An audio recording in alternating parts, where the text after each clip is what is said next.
Synth Network.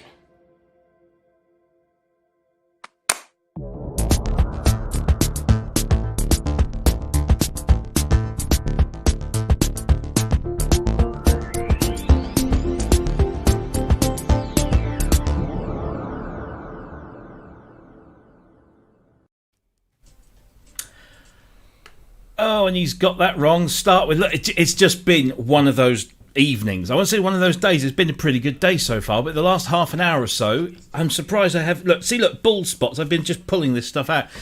Hello. It is the Pro Synth Network show, episode 54, I believe. Welcome, and I do apologise. We are 15 minutes late, but don't worry, we'll make up for it. We had technical issues, and I'm really, really sorry. I just had to do a complete reboot to get everything going again. But we are here, and thank you ever so much for hanging around. I know I'm going to say this, and if you're watching on Facebook, you won't understand this because you won't see it. But unfortunately, Facebook only gives you a 10-minute slot. And once you've arranged the thing to start at 7 p.m, once it gets to 10 past 7, you haven't started, it wipes the whole thing. So you can only watch us today on YouTube and Twitter, but there you go. Such is life. I need something strong to calm me down. So let's bring in all of our guests. We have, as ever, Ben Simpson and Cryss Synthient, but also this week we're joined once again by the wonderful, amazing Dominic Hawken.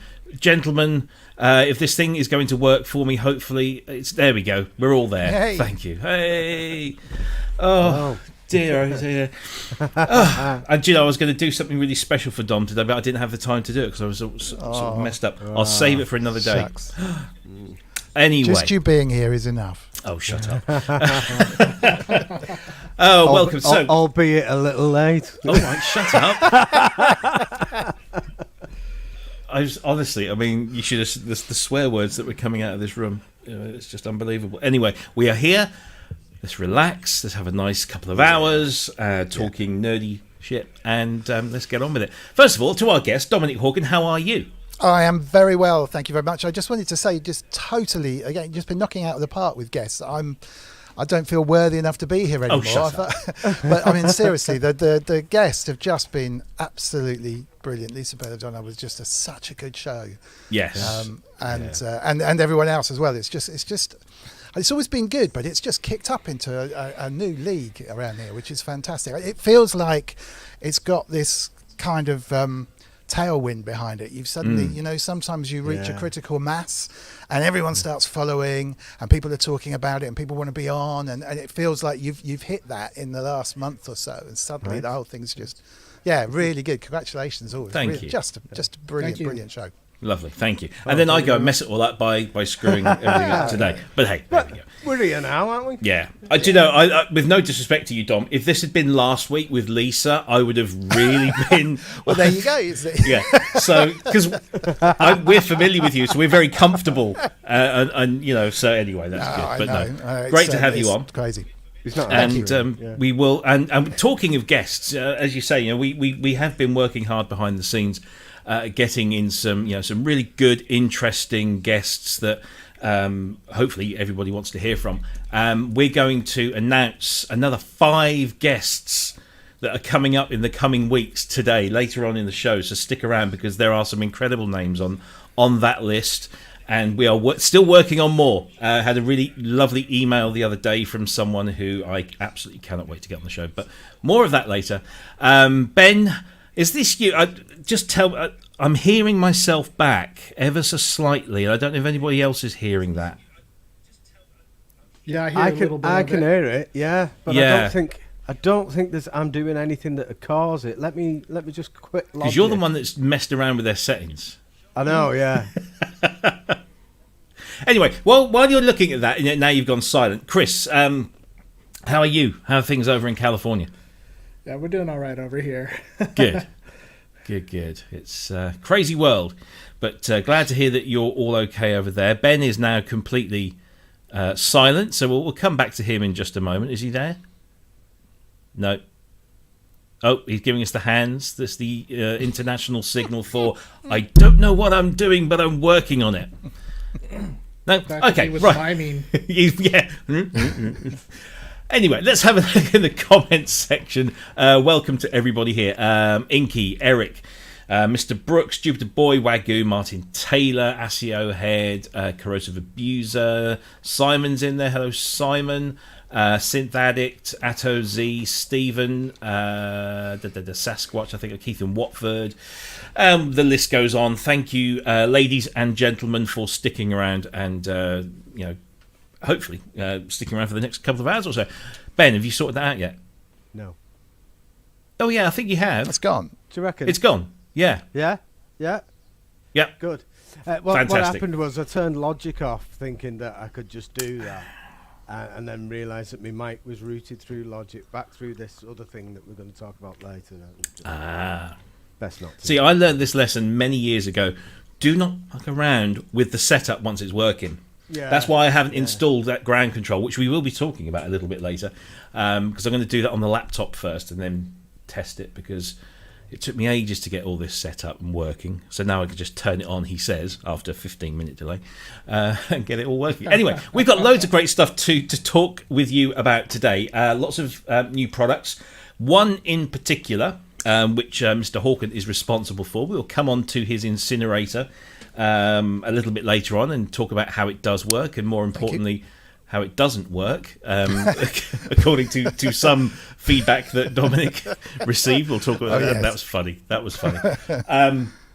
So yeah, we've got lots of things to cover. So shall we kick off with the first one? Let's see if everything is kind of gradually falling back into place. I'm still getting a slight spinny wheel here every time I tap on something. So fingers crossed this will all go smoothly. Let's start with this. This is another new plugin from AudioThing, and this is called AudioThing Things Tilt. Now, I have to say that hands up, first off, this is not really good for the presenter. I haven't had a chance to try this out, but I know Cryss must have done, because Cryss is always like first out of the blocks when it comes to this stuff. Please tell me you've tried this and what you think of it. I got it downloaded. That's the last I have spent with it, because I just haven't had any time. Okay, well, it's an easy to use tilt EQ plugin with some a mid-side mode. You turn the main knob to the right and you get more highs and less lows, and turn it to the left and the lows are boosted while highs are attenuated. Sounds pretty simple and straightforward. You can choose the cutoff frequency of the EQ with the cutoff control, or increase the gain with the boost button. It's very, very simple, and it is free with every purchase you make during the AudioThing's anniversary sale, which runs through April 30th. And if you already own Things Motor or Things Texture, check your account, because it'll be in there already free of charge, which is how I got hold of it. Did anybody try this? I've not tried it yet, but hearing that news is really good, because I did want Motor anyway, so I'll probably get Motor now, and I'll get this for free with it, because I was quite interested in this. It's a little bit basic. I like basic though. Go quite intricate with EQ though. There's I like to cut things that annoy me, and at first it seems as though you've got very limited control with this. You can turn it up and down really, and it puts that in. But then when you start looking at like where the cutoff is, then you can start moving that tilt that you can see on the screen there. You can move it left or right, and then with the high pass and low pass, then you can tweak it even more. So it's quite capable of doing some pretty sophisticated EQ. Really. Should we have a listen? Despite the simple interface, I did grab it. It's really cool. It does what it says on the tin. Yeah, have a listen, and I'll tell you about my. Now, fingers crossed, we're going to get audio from this, because anything could happen today. Give me a thumbs up. Excellent.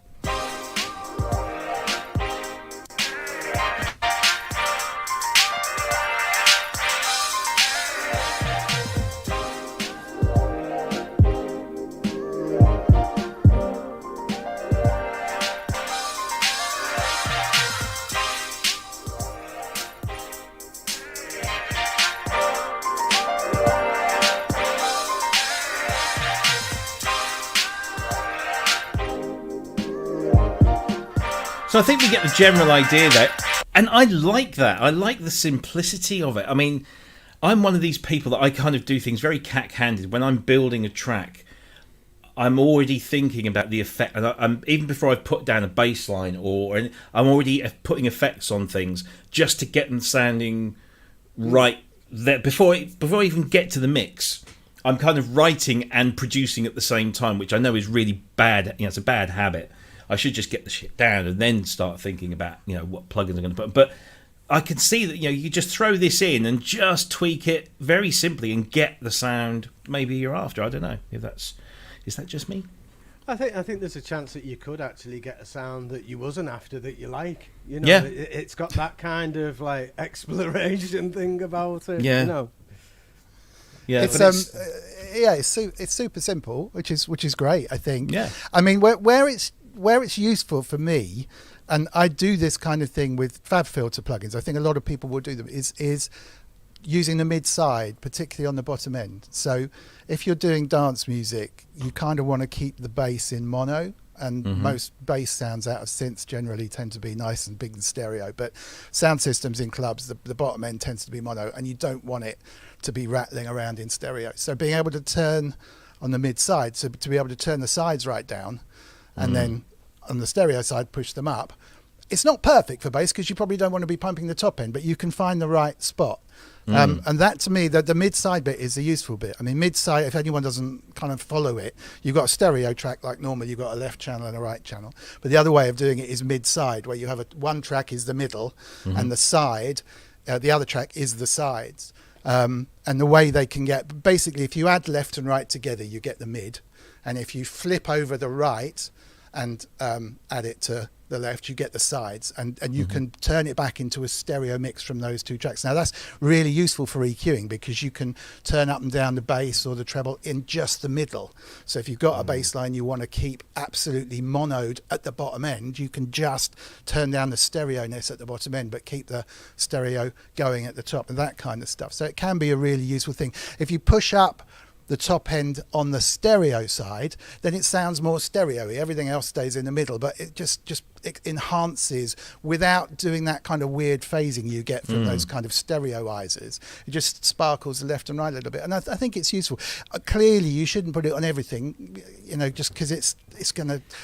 If you end up just using it without tweaking it, you're going to be boosting and cutting roughly the same frequencies all over the place, and it's going to go slightly wrong. But as a quick fix, and certainly as a free, really useful, simple to use addendum, it's very cheap as well. It's a cool thing. I think, in general, if you've got a fab filter or the stock filters and you've tried them mid-side before, you'll probably stick with them.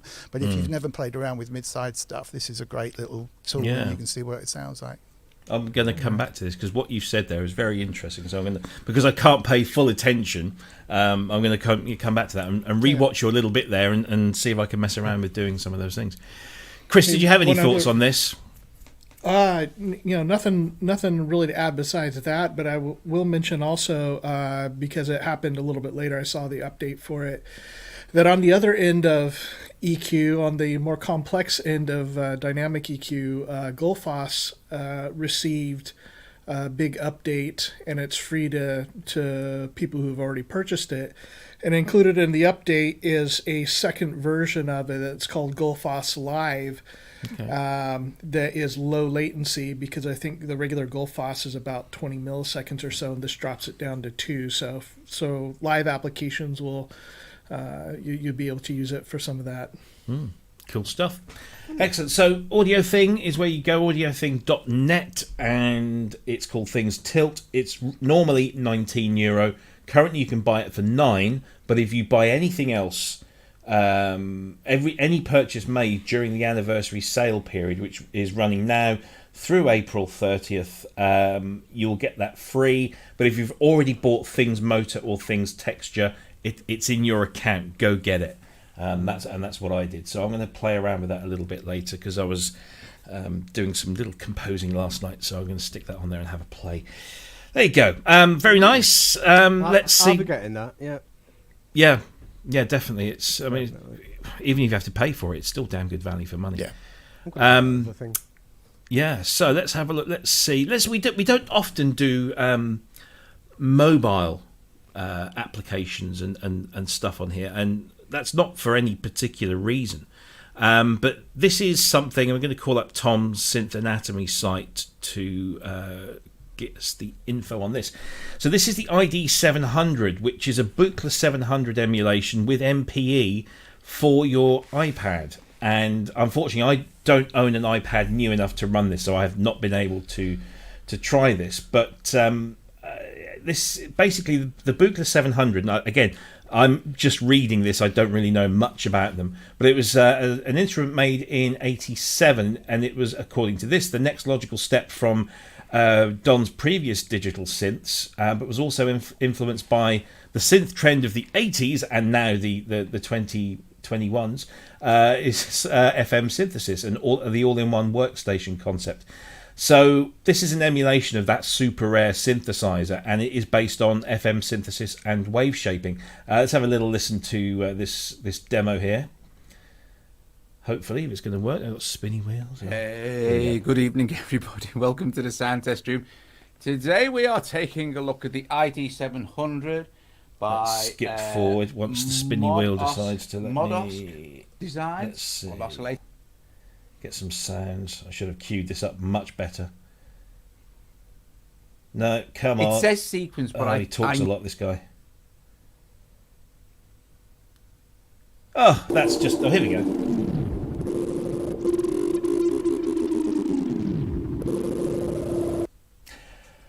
It's not going to play very nicely, that is it? Cryss? Now you were the one that brought this to my attention. You found it on your iPad, did you? And you managed to install?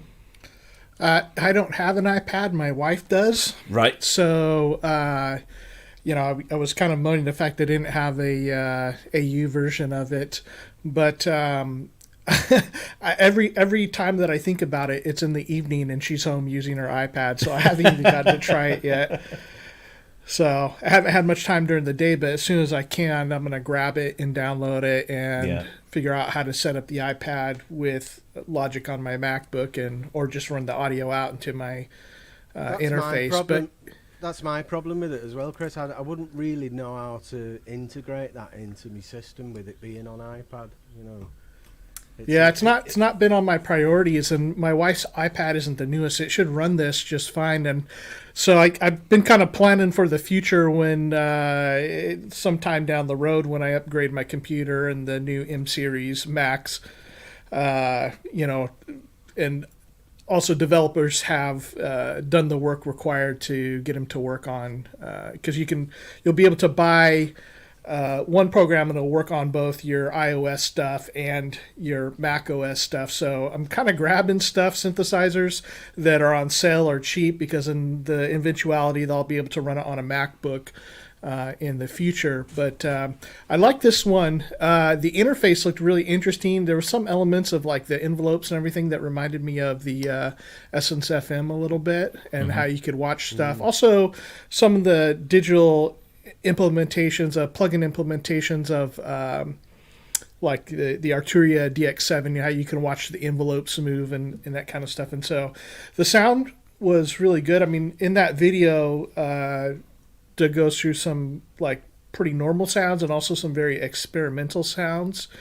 And I just kind of like the overall aesthetic of it, of the sound and everything. I know there's some other ones that do Buchla stuff, and it wasn't really my concern. I've got the Arturia in the Arturia collection, the Buchla, and that gives you a very it looks like you're working with hardware and patching and all that kind of stuff. And then of course,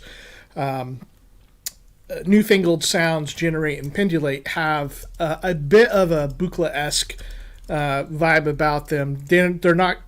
The routing isn't quite as complex in those, but there's some really good sound. So I'm curious to give this a try and see how it sounds and do a little bit of sound design in it. Yeah, it looks interesting. I was not. I mean, I'm horribly uninformed about Buchla, and you'd think that would change, given that Mark Doty is a dear friend and tries to persuade me to get into the stuff that he's into. But yeah, did anybody else get a try on this one, Dom? Yeah. Sorry, were you going to say, Ben? Go No, ahead. it's okay. Go on. Yeah, I didn't download it. My iPad is chock full of other stuff, but I went through the whole video of Doug Woods on Sound Test Room, I think it's called, on YouTube, which I can highly recommend if you're into iPad stuff, which is slowly moving to becoming, I think, a mainstream way of making music. I mean, it's all there. The interesting thing about the iPad side of things is that everything is cheaper. So your FabFilter plugins are a lot cheaper on the iPad than they are on the Mac. They're obviously using less of something, less of processing. I mean, I haven't compared things, the sound between the two, but you simply can't charge £150 for a plugin on an iPad when the price point has been set, around $199. And you can do some pretty amazing stuff now with the routing between apps and stuff on the iPad. And Doug's really the go-to place. I think he's just about to hit 50,000 subscribers on that channel, and he just he just decided to put out live things which a few people watch, but then they pick up a lot of kind of viewership afterwards, and he's really good. The way he went through this was quite good in that he didn't really know what he was doing, which he'd be the first to admit. And so it was just kind of going through the whole thing, listening to the sounds, and by accident or by accidental design, it does sound really, really good. I was very impressed, and as Chris said, it looks good, and it's really useful. I still can't get my head quite around working on an iPad to create masters. I've got loads of apps, and I do end up on holiday playing around with stuff, but like, for example, I still prefer maybe playing around on my Deluge than I would on my iPad, which is kind of crazy because the iPad can probably do a lot more, but the tactileness of something like a Deluge or any of those kind of beat machines is just really nice. But with iPad coding becoming Mac coding, or rather Mac coding becoming iPad coding, effectively you're producing a single thing that works on Mac and iPad. I think we're heading in a direction where you're basically going to be able to do the same kind of stuff on these two things. They're extensions of each other. How do you think that's going to affect pricing then? Because if you, like you say, something's weird, isn't it? Yeah, it's really weird. I mean, Apple set 99 cents for a song. They set sort of 99 cents, $1.99 for an app. And they could have said anything. But way back when the first apps come out, people were used to paying 50 quid for software as a minimum, Yeah. And so overnight, I mean, basically the thought process is, well, yeah, it may be 99 cents, but you're going to sell 50 times as many, so you're going to make the same amount of money. But if you see anything above, approaching $9.99 or, God forbid, $29.99 on an iPad, it's kind of crazy. So I really don't know. I mean, I really wanted to do a video, and I've never got round to it, comparing something like, I keep using FabFilter as an example. They shouldn't be the only ones. There's plenty that have got versions on Macs and versions on PC, but FabFilter on a Mac, just on an iPad rather, is so good. And I've not actually compared it on an iPad to see if it actually sounds the same. Because if it does, their business model is going to take a bashing. Because as the processing power shoots up on the iPads, equally, obviously, the Mac's processing power shoots up and it can do more things. But there comes a point where you can do everything on an iPad quite merrily.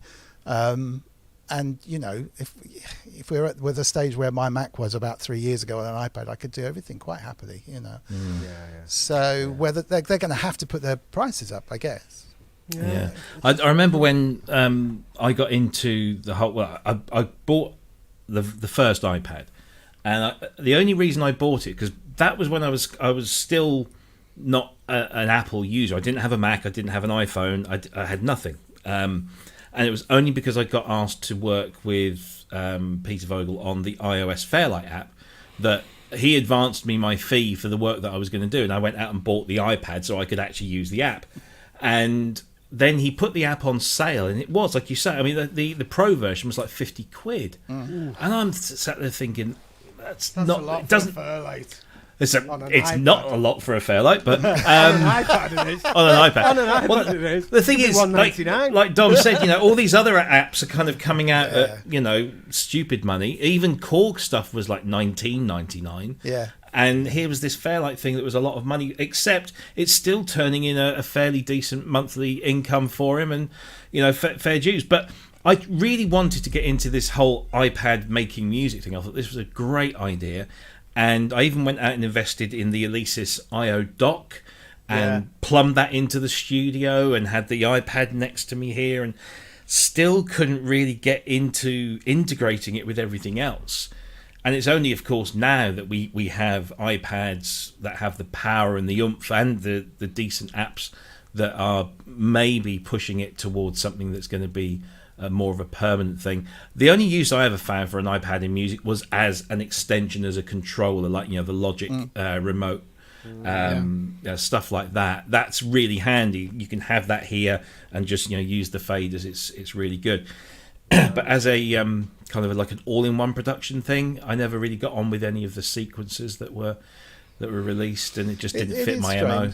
It is strange. I mean, I know writers who were travelling a lot, and a couple of them in particular just had MacBooks and Logic or whatever, or Ableton or whatever, and they would just be constantly writing beats and demoing little tunes and maybe singing a little bit into it as a rough vocal line, but basically for their publishing companies they were just constantly producing tunes that would then try and get placed with other artists. They were very good at it, and they were all MacBooks. I get my thing out, they might have a little portable keyboard and a little mic they could plug in, and that felt easier than an iPad, I think, probably because of the typing and the flipping around and the mouse. Now, as soon as you get, and obviously it was more powerful, a lot more powerful, but it's getting close now, I think, to being able to do the whole thing. There's something about, I personally still feel, I don't know if it's because I'm older, I still feel comfortable having it on a laptop rather than on an iPad if I was on a plane to make music. And then I've got Beatmaker 3, isn't it? And all the stuff that's available on the iPad. And it is really useful, but I don't find myself sticking to it. It's one of those things that I go, I've got this Raven touchscreen, Slate Raven touchscreen here. And every couple of months I go, I'm really going to try and make this work with Logic, and then lasts a day and I give up. It's the same with an iPad and, and that kind of stuff. It doesn't quite lock in.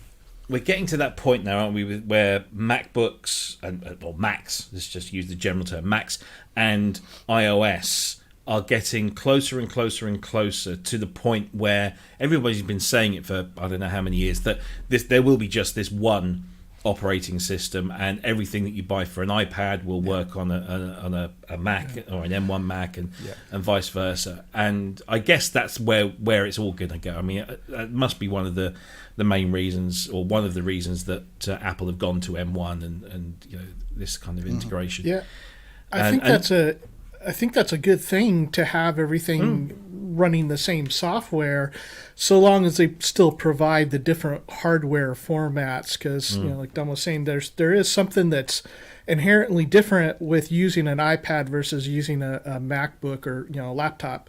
Touchscreen stuff for like the Essence FM is great, or the Quantum. That's very great and very intuitive. But most of the time for all the rest of my uses of a computer, I don't physically like holding an iPad, like reading.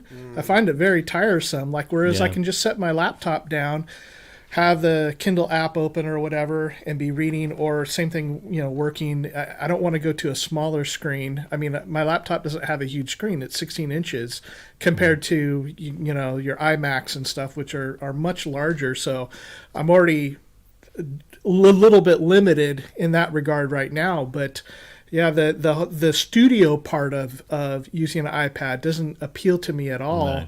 And yeah, it's something that I could do, or I could learn. It's not a thing. Like, some people are just very resistant to change in general. Like, I don't find myself being like that with software. Like, I'm pretty movable with it, but with the ergonomics of how you use it and how you set it up, it just doesn't make sense to me.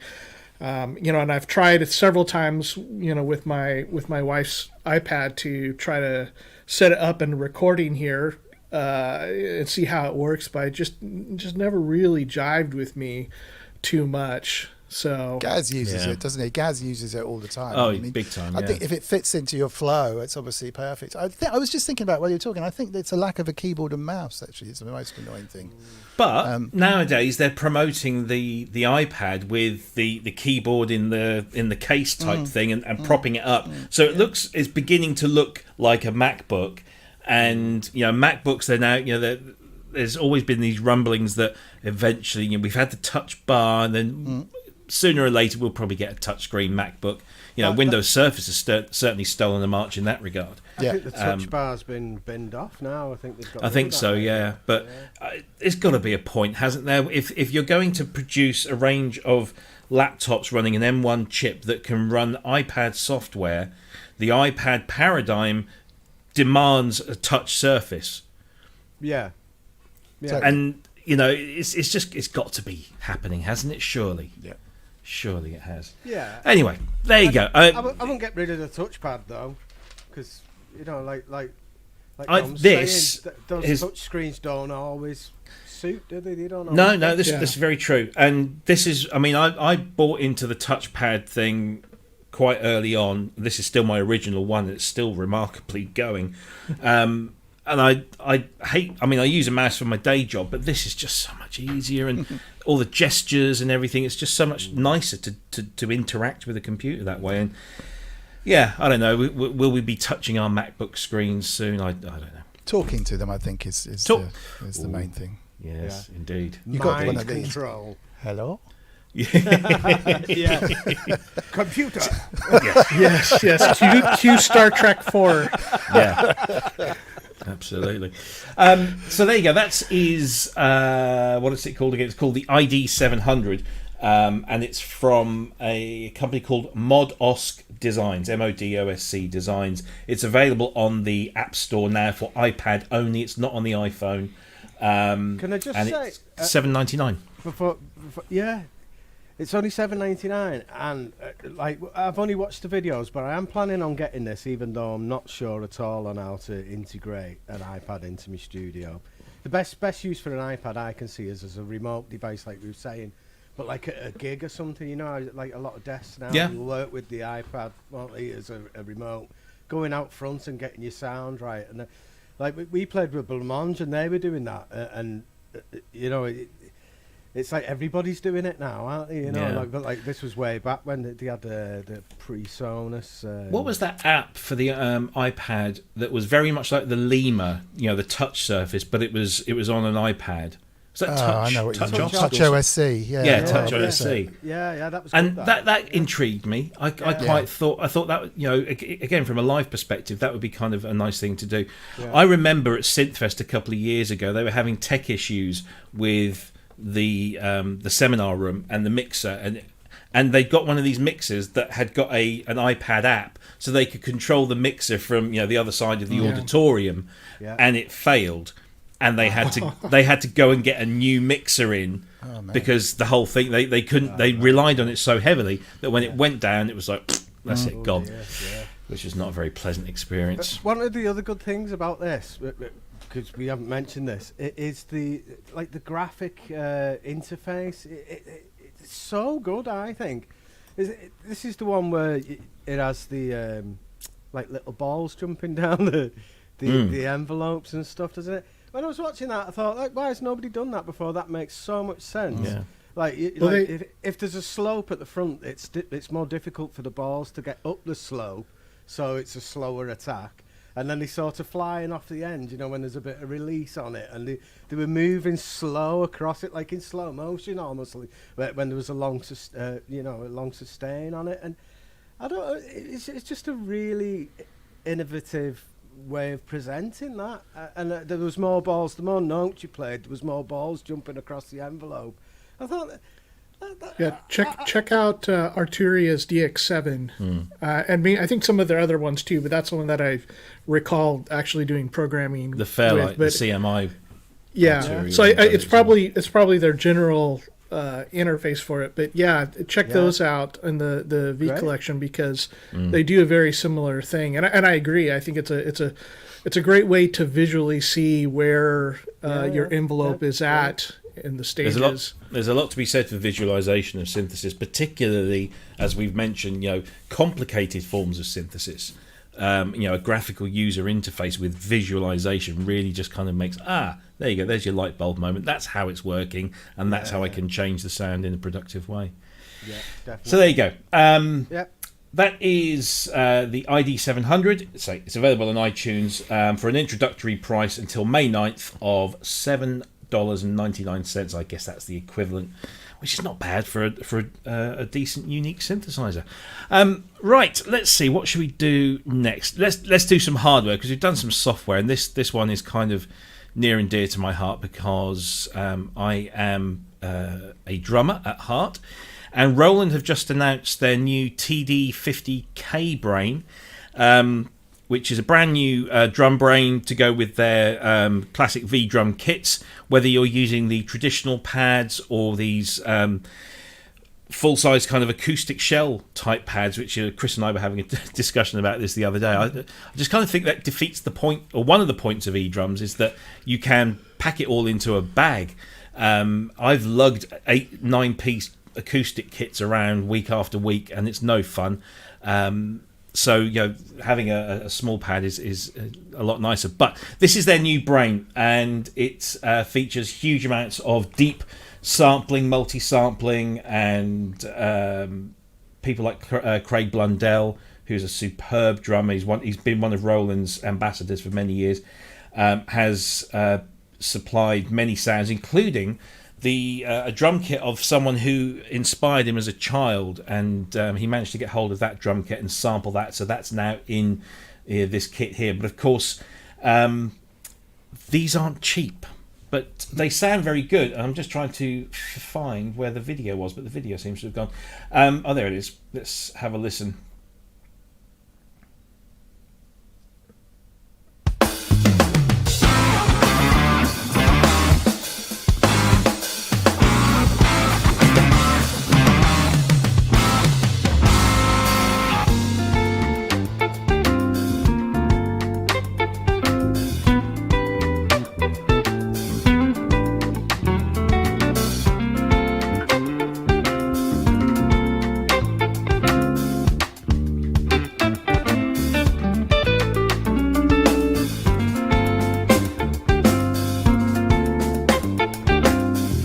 So I guess the thing we can take from that, it's very accurate and very nice, and you can hear all the nuances going on in there.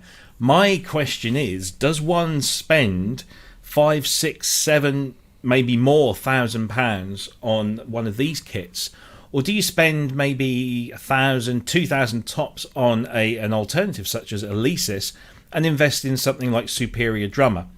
That's what I've done, and I'm very happy with that setup because I can't afford one of these.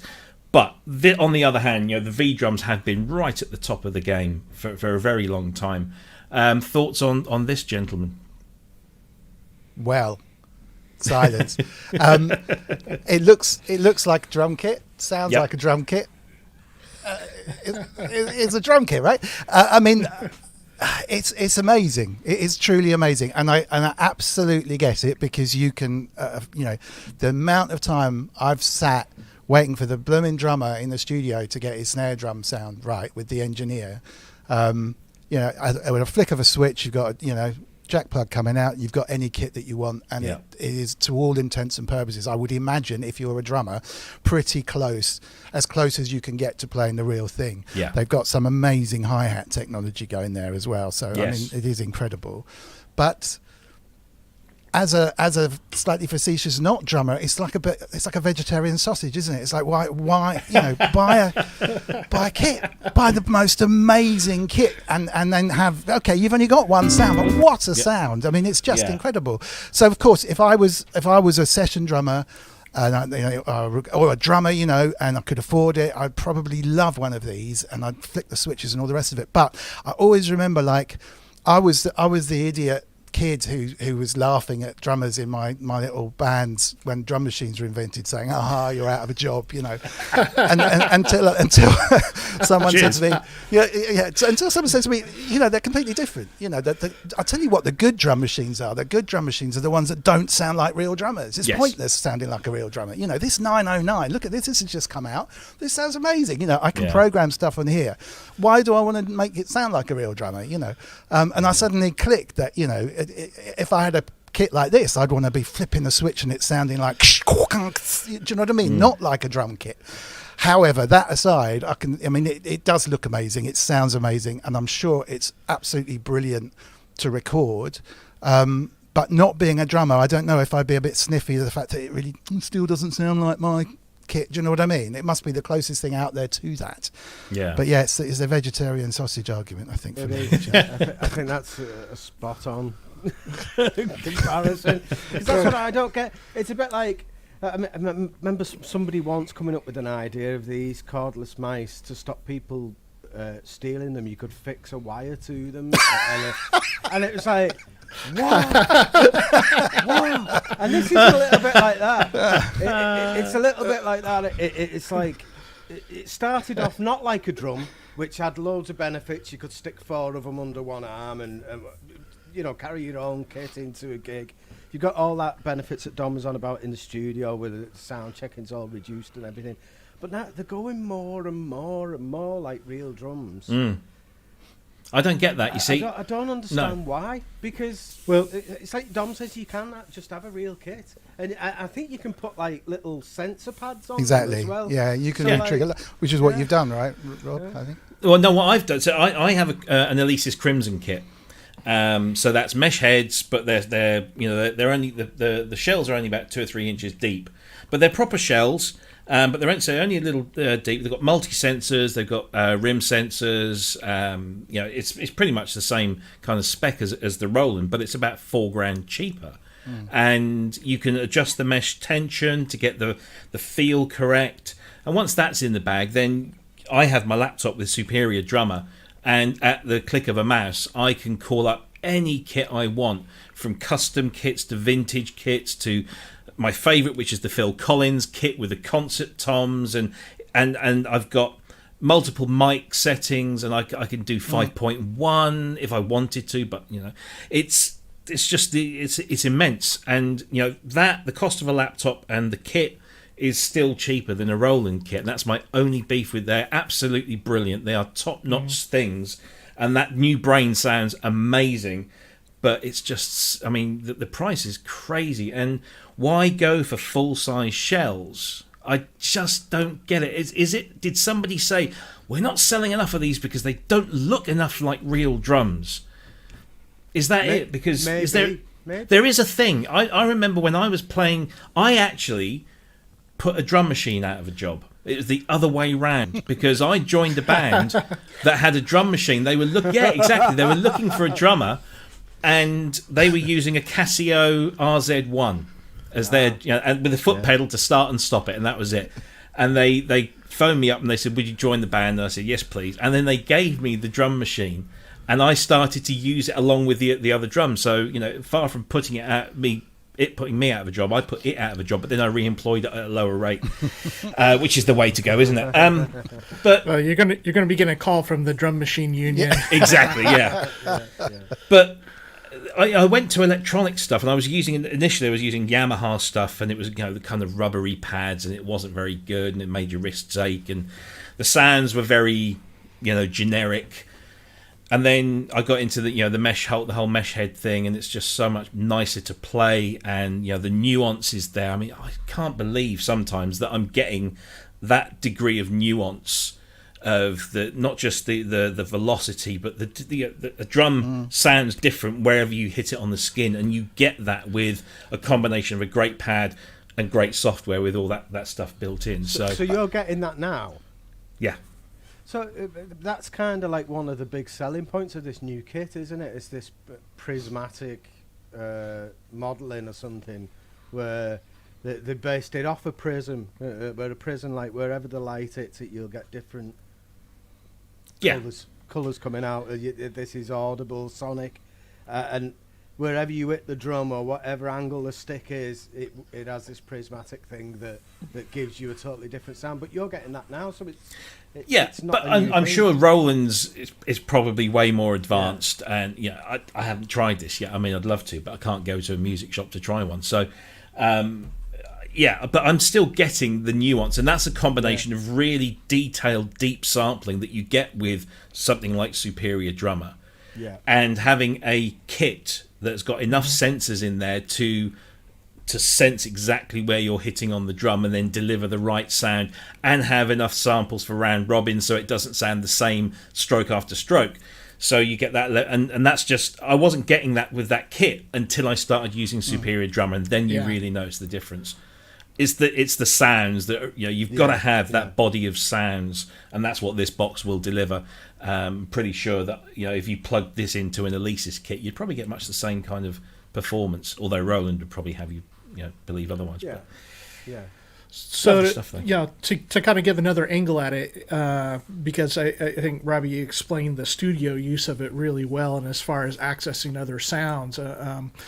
But the live use, I think, is probably the best use for electronic drums, and the reason being, I mean, I played with pro drummers, great studio session drummers that were wonderful to play with, and I've had to train some young teenage drummers and everybody in between, and also for soundmen, working with soundmen in live venues, and from very small, tiny venues to very big, open things. And so with electronic drums, I know people give guitarists a hard time about being too loud, and there's some that are, for sure. I knew you were going there.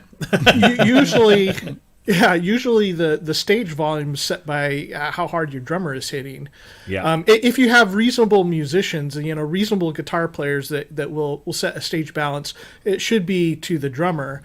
And so when you're playing in venues that have really bad acoustics, I mean, something like this is just a godsend. Now, in the guitar market as well, there's been a big shift in live playing. I mean, the amps that I've got back here, I mean, most of the time I'm playing through smaller amps, but I've got some really big stuff like the Soldano SLO and the Mesa Boogie and stuff, which are 100 watters, and they're loud as hell, and they just roar with authority. But that's I'm not really able to use those that much anymore. A lot of guys, I know Wagyu is a user of the Kemper. Of course, the fractal stuff has become hugely popular, where major touring bands are just touring around with a 2-space rack unit, and that's it, and a foot controller, and then everything else is in the system. But for the drums, it can also be a way to really reduce stage noise, so that the sound man has a lot more control over the sound in the venue. And that was one of the things that I always saw people fighting, the sound man fighting with, especially with smaller venues, is that you have so much. If you have a rock band going, there's a lot of noise coming off the stage between the drums, bass, and the guitar, or keys also. But if that's one major area, I mean, because if the problem for the guitars is that, and for the drums as well, is like you got to have enough volume that it feels right, and that you feel the sound moving around. But these days a lot of people are going to in-ears, so that you can set up your mix as loud as you want in your ears, and then have your own personal customized mix. With an acoustic drum set, it makes it much harder to do, especially if it's not a drummer with finesse. I mean, if you have a drummer with finesse, I mean, there's still a certain decibel level that they're going to be hitting every time they hit. My wife plays drums, and she's got a very soft touch, and she was like a godsend if you're trying to get your sound mixed, especially in smaller venues, because she knew how to play with restraint, and she could play tight, but still, but not be hitting, just thwacking the hell out of them. But most of the drummers that I've played with could not do that. They like to pound it, and they like to feel it. So something like this, at least if it can give, that feel that you have, that nuance as you were talking about, Robbie, and give the drummer the sense that, hey, I'm actually still playing drums. And yet be able to give the band and the sound man the opportunity to really create a mix that's controlled, that will fit the venue. Yeah. That's why I a see really it's- good point. Yeah, that's a really good point. If the sound guys and everyone's telling you that it'd be way better if they didn't have to spend 2 hours micing you up for every venue, and they could just plug you in, and you go, well, yeah, but that's crap because I don't want to play an electronic kit. This might fill that gap. Yeah, and that's a really good point. So. You don't And the have other to have thing the too is same like drum if sound all night as well at a gig, do you? Sorry. You can change it per song. Yeah. And then, one thing too is that, we tend to think in like, oh, well, the professionals using this, but in the real world, it's, most of this gear is used by very average, weekend musicians. And, it's almost saying like, just to mic up a drum kit, there's an art to that, and it takes a lot of time. And, 98% of the time, in a bar or any place else, it's just going to sound better if you use the preset that you've made on that box for the kit, and maybe just tweak it with a little bit of EQ from the soundboard. It's going to save you a lot of time and a lot of effort. And for those guys that aren't really good at that kind of stuff, the end product is going to be a lot better than trying to really mic everything up correctly. Yeah, I mean, one of the main reasons sorry, Rob. No, go ahead, Dom. I was just going to say, just a vocalist left now. If we can get an XLR socket just in the back, maybe to a battery transceiver pack or something, it solves everything then. Sorry, go on, Rob. No, I was going to say, one of the main reasons I went E-drum in the 90s was, A, it was smaller and more convenient. B, I had a huge choice of sounds to play with, and I could MIDI it up to other things. So I used to MIDI it up to the S6000. It was also affordability and the fact that I could control the volume in a live situation, because I was playing in a pub covers band, and sometimes we'd be playing holiday parks down on the coast, which are nice big places, and other times we'd be in a small pub and you need to dial everything back, and the difference was just brilliant. Everyone was happy because I could adjust the sound, I could adjust the EQ on the amp, I could adjust the sounds. I would have a kit for not almost every song, but for example, we used to switch, we might play a Blur track, so you want something that's kind of nice and dry, not too reverby, just tight. And then the next track would be a Manic Street Preachers song, and you flick it over to the big with the big reverb and the big sounding stuff, and you could just do that by pressing a button. And you had the variety, which was something that drummers, like Ben said, it's kind of one sound. You can play it slightly differently, and the best drummers can make a single drum kit sound altogether different for other songs. But for people like me, it was just I could press a button, and I've got my Robbie Williams kit. Then I've got my Mannix kit, and then I've got my Blur kit, and then you just mix and match. It's great fun. But an excellent example of a drummer doing that would be Dom from Muse, where they've got an acoustic kit, and then he switches kits sometimes live to electronic, or I think his main kit has some electronic stuff. I haven't paid too much attention to the drummer, but I've always liked what he's done, because you hear a mix of acoustic and electric sounds in his drumming, and he uses them to pretty great effect. So if it calls for that very drum machine or like 808 909 type of sound in the song, he's still playing it with the feel of a drummer, but you're hearing that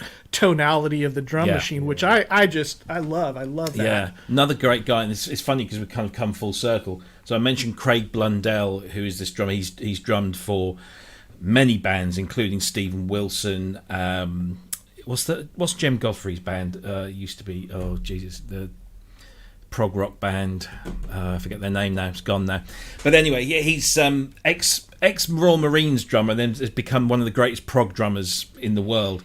And his live kit is an acoustic kit, but every drum has a trigger, and it goes to one of the Roland brains that he has there.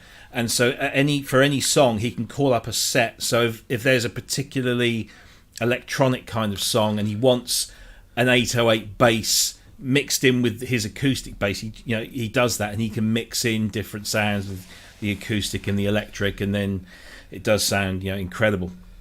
So yeah, the versatility is brilliant. Yeah. Anyway, what happened to Simmons? They went bust, and then the name got bought out.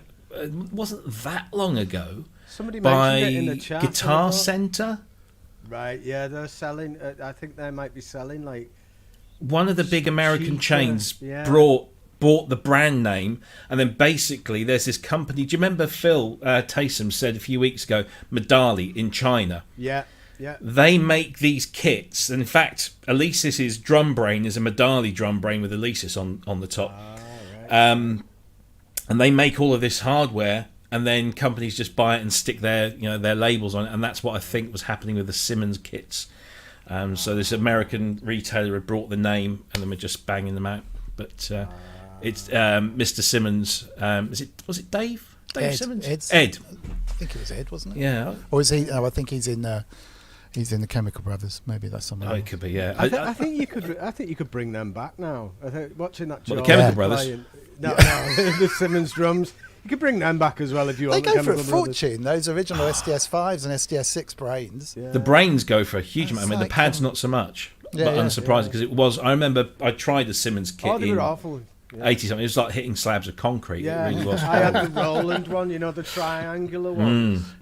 I had them, and you felt as though you felt the shockwave in your chest every time you hit them, it was awful. There was a time because Simmons had the hex pads. Roland had the kind of they were still hexagonal, but they were but three the sides long. triangular, Three sides long, 3 sides short. Yeah. Yamaha did some. Were they round? I can't remember their first electronic kit. They're huge pads like this, kind of round things. Yeah, and then everybody kind of got sensible and just started doing standard kind of small things. And now, of course, we've come full circle. They're doing acoustic-sized kits. Anyway, Ben, apparently your mic is a little bit low in volume. I don't know if you can just give it a little boost. Or Hello. That'll do. Hello. There you go.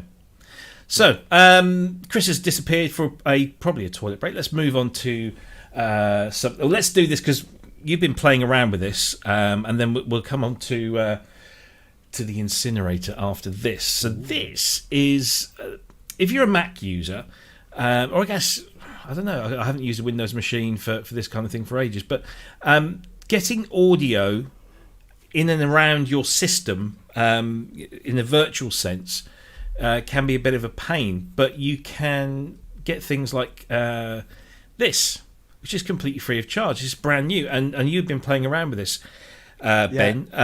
GingerAudio. It's called Ground Control. It's free in as much as you give them your email address and you jump through a couple of hoops and then you get to download this thing. But it's a core audio driver with virtual audio drivers in 2, 16 or 64 channel setup, so they'll just appear in your audio devices, and then basically you select it within your applications and you can route system audio, application audio into pretty much any output. Yes, the technology itself is nothing new. What's the one? I can't remember the one that I use. Is it Black Hole? I think it's called. And before that, it used to be Soundflower. Was another one. I remember you mentioning Soundflower. Soundflower's now kind of been abandoned, I think, or they've moved on to The something resources were bought, and now it's out as a paid app called Loopback. Oh, there you go. Rogue Amoeba picked them all up, didn't they? Yeah. And they said, we'll support it. We're going to sort it out. And it died, so they decided to charge for the next one, which I have to be honest, I'm using it now. It's very good. Yeah. But it does cost, which is a shame. Yeah. Soundflower never really quite. It died, and it was an open source thing, and no one really picked it up. So this looks good. The Black Hole is an open source one as well. Yeah, that's the one I've used in the past, and it does a pretty good job. Yeah. But this looks quite nice because you get this nice little kind of control cube for your monitoring, which I thought was quite a nice little feature. Because I hate having to go into the audio devices setup page every time I want to change things around. But yeah, this is all it is. You just route audio between applications, record your system sound, monitor your virtual drivers, and has support for 192 kilohertz with 0 latency, and most importantly for Mac users, M1 and Big Sur support built in, completely free of charge in exchange for your email. Ben, you were playing with this. What do you think of this? I agree with everything you've said there, really. I really like that little control cube. I think that was a really nice touch. It'd be nice if you could just assign some physical controller to it, just like a knob on your synth or something that could do control volume. I don't like having to reach for the mouse or that, but I think it's a really good idea. And it seemed, I'm not the best with things like this, and it worked for me. It was working. The only problem I had was I could hear myself coming back, which was delayed. But as Dom said, like, just turn that off, and you know. But I was interested in something like this because I wanted to put a little bit of compression on my vocal, which is quite poignant at the minute because I'm apparently too quiet. So I wanted to kind of loop the signal back. I've Logic running, put the compressor on that, and then set this. What was it called? Ground control. Ground control. I want to set ground control as the output for Logic, and then the input for this chat thing had set as ground control, and it did work. But you could hear yourself looping back, so it's just something I'd done wrong. That and it's free. You know, all you've got to do is give them your email, and you've got like a way of sending audio virtually anywhere. Really, that's the thing. I don't know how I'd use it down that side, the business end. I'd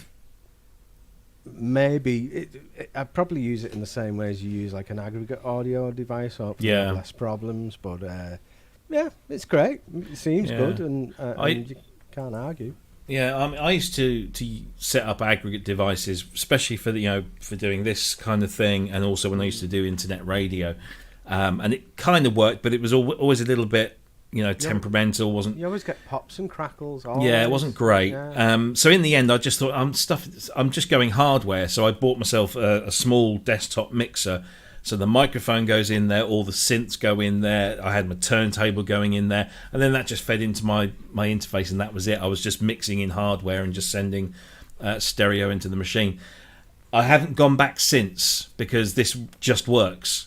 But I can see a use for this. Dominic, you said you used, or you're using something similar.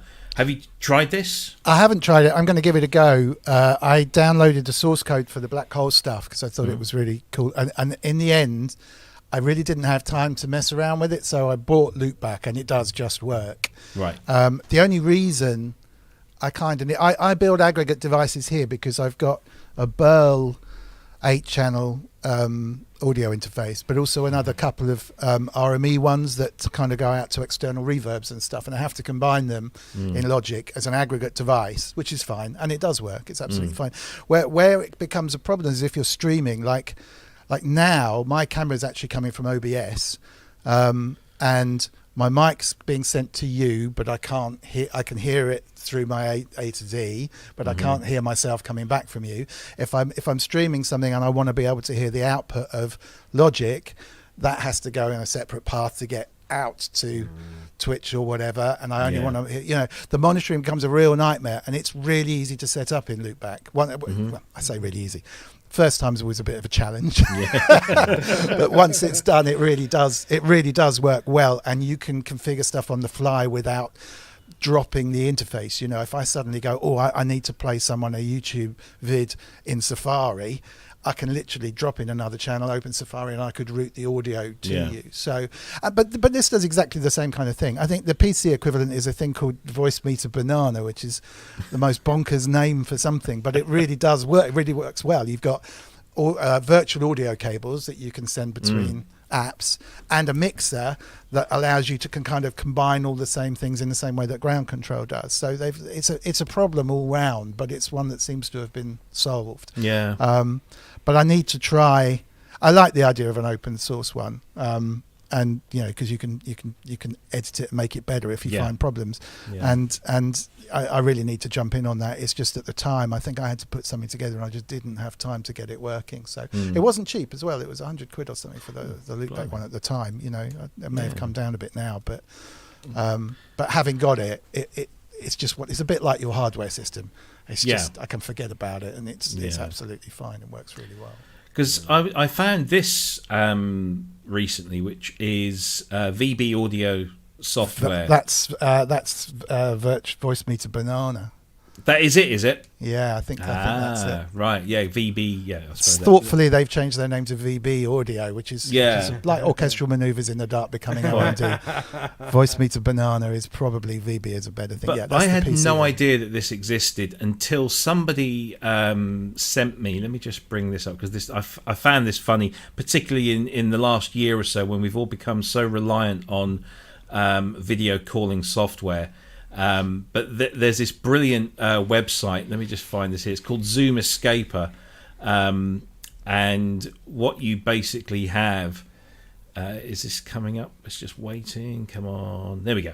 So it says here, download and install VB cable, and then you can just choose your microphone and your output, and then you hit the start button, and then you have all of these options. So echo is a replication of mic echo, bad connection, upset baby, man weeping, wind, dogs, urination, and construction. And so basically you're in the middle of your Zoom call and you want to get out of it, so maybe you throw in the echo or you throw in the bad connection, or for some reason you might want to throw in urination, who knows. But this is completely free of charge. This is zoomescaper.com, and it's Does it work with Microsoft Teams as well? It should work with anything. It does. It works with anything. You just set your microphone and output just there, and then it will work with all of that. But I just thought that was absolutely brilliant, and that's how I discovered VB cables. So on a Mac, you'd probably need the equivalent here of the ground control, because VB is definitely a PC only thing. But that's all it's doing. It's giving you a virtual cable. According to the VB cables page, there's a Mac.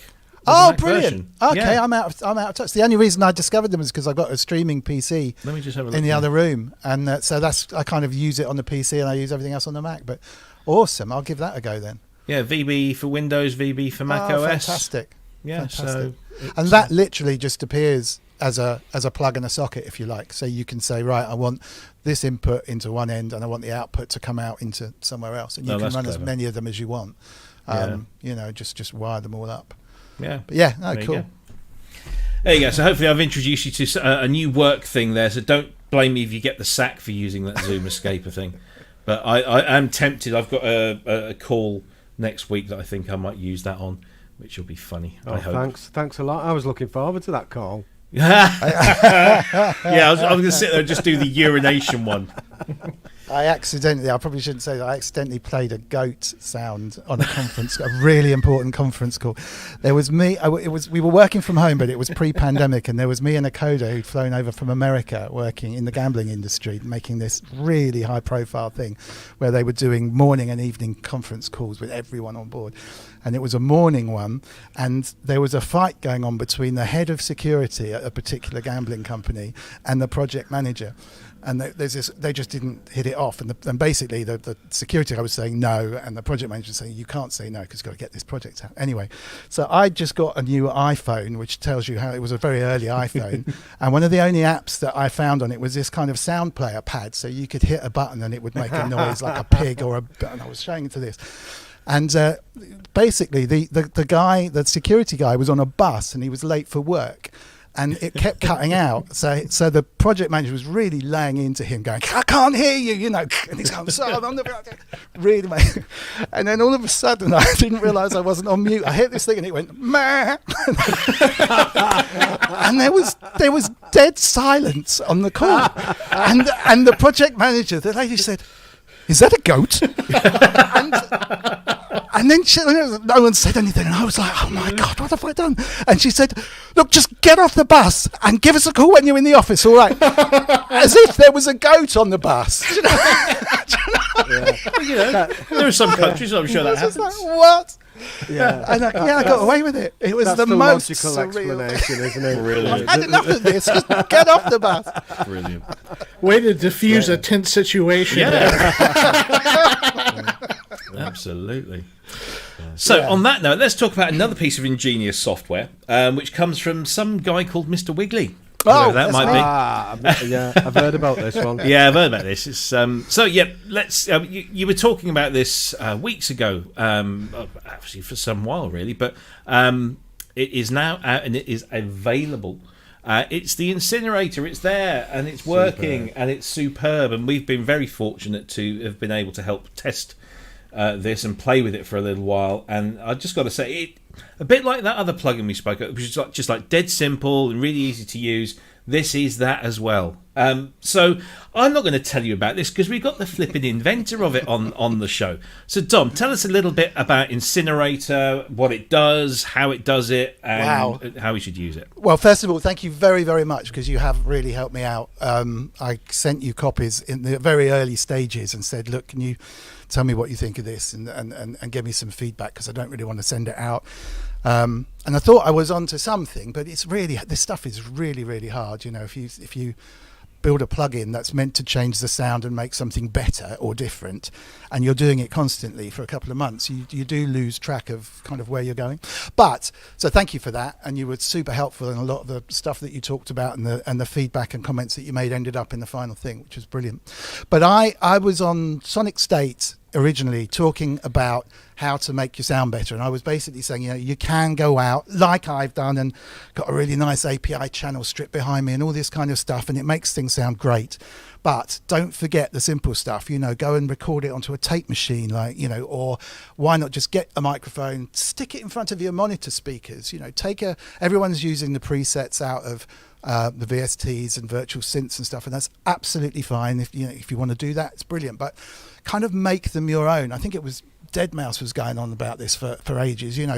Don't just switch them on, play them, do it. Bring the sound out of the computer and do something with it, even if that's re-recording it through a speaker or something. And that technical term is reamping, which kind of started where when people were recording guitars, producers might actually record the clean guitar sound so that they could run it out through another amp with a different sound on it later. So they've got some control there. And in the early days of Depeche Mode and stuff like that, they would get big PA speakers and run their synths through them and get mics in front to just try and make them live and real, get the sound of the room and the air moving. So this seems a bit long forgotten. I was trying to rediscover all of these kind of old school techniques that we used to use because we had to. And I said, well, just do anything. Get a dustbin, whatever you want. Stick a speaker in a dustbin, drop the mic in and see what it sounds like. I bet it sounds great. Of course, everyone laughed, and as they would. So I thought, right, I'm going to do this, I bet it'll sound terrible, but at least I've done it. Wouldn't that be a laugh? It might make a nice video for YouTube or whatever. So I did it. I got this. Hopefully, let's have a look. This Incinerator over here. Oh, look at you with your fancy camera angles. Well, that's why I put it into OBS, you see, so I can flick between the two. Yeah. So that is the Incinerator. And when I looked up on B&Q and found one, they're absolutely perfect because in the top, there's a hole where the smoke comes out, but you can drop the mic in. Around the bottom, there are some holes to let the air in for the burning, which you can put another cable in for the speaker. And I got this center speaker I started off with, which is really old and battered and falling apart, and it's an old center speaker off of a 5.1 Dolby system. So I stuck that in there. I got an SM57, and I made a YouTube video of basically, here's a couple of preset sounds. I'm going to route them out through there. It sounds terrible because you can hear this clanging, great noisy thing in the background. It's impossible to tell whether what you're recording back sounds good or not whilst this thing is actually happening, because obviously it's humongously loud. And I recorded it back and mixed a bit in, and it actually sounded really good. It was it added body. It was a bit boomy maybe in the bottom end, but it definitely added something rather than just sounded like a silly idea, I guess. So I just pushed it a little bit further, and I've got a big bass bin that a mate of mine who's a DJ gave to me to try that out with it, and some guitar amps and bits and pieces, and I kind of collected a very small collection of little mics and speakers that just look kind of esoteric and I thought might work, and some of them did. So I ended up with about 5 for the plugin, and I recorded impulse responses, which is a way of basically recording the real sound of the noise inside there and applying it to an input signal. So it's a real Incinerator sound. It's not an algorithm that's sounding like what I heard. It's actually the impulse responses. And then I did take it a little bit further, and I have applied some algorithms that subtly mix some of the impulse responses based on the level coming in and the frequencies coming in. So there is a little bit of magic in there. I say magic, it's not magic, a little bit of hocus pocus coding going on in there. And I I just thought it would be worthwhile, having seen the feedback that I got, to start thinking about maybe doing some plugins. And I kind of mentioned to you, I think, after the first time I was on, that I was thinking about making some plugins, because this is kind of in parallel. I always use the same set of plugins on almost everything. And I always only use maybe 20% of their capabilities. Sort of Fab Filter EQ, right? Brilliant. But half the time I've just got it as a high pass or something, you know. And I end up with quite a lot of processor being used up on stuff just because I'm being a bit lazy or I'm not making the most of it. And they're also pretty expensive. So I thought about trying to build a series of plugins that were my go-to favorite bits that you could put, say, 4 or 5 on each channel, and they would be really super low on the CPU. Very, very simple, really high audio quality, but they just did very simple stuff. A bit like this, the low-high tilt thing that we just looked at. You know, brilliant. If I wanted a low pass on every channel, that'd be great, you know. And this just came about as like, well, maybe I could try and produce this as the first one, because I really think it sounds great. So that was it. And then lockdown happened. So I spent the last 3 months basically kind of coding it. I can code because obviously I've done the iOS apps for the sleep app and stuff. And my background was in coding, but I'd never written a plugin before. So I got in touch with the guys at Juice, which is a platform that creates VSTs and AUs. It's a programming platform. It's in C++. You still have to get your hands dirty. But the beauty of it is it's cross-platform. So you kind of code it once, and it will produce a PC and a Mac version, VST3, AU, and Pro Tools and everything, if you're careful, you know.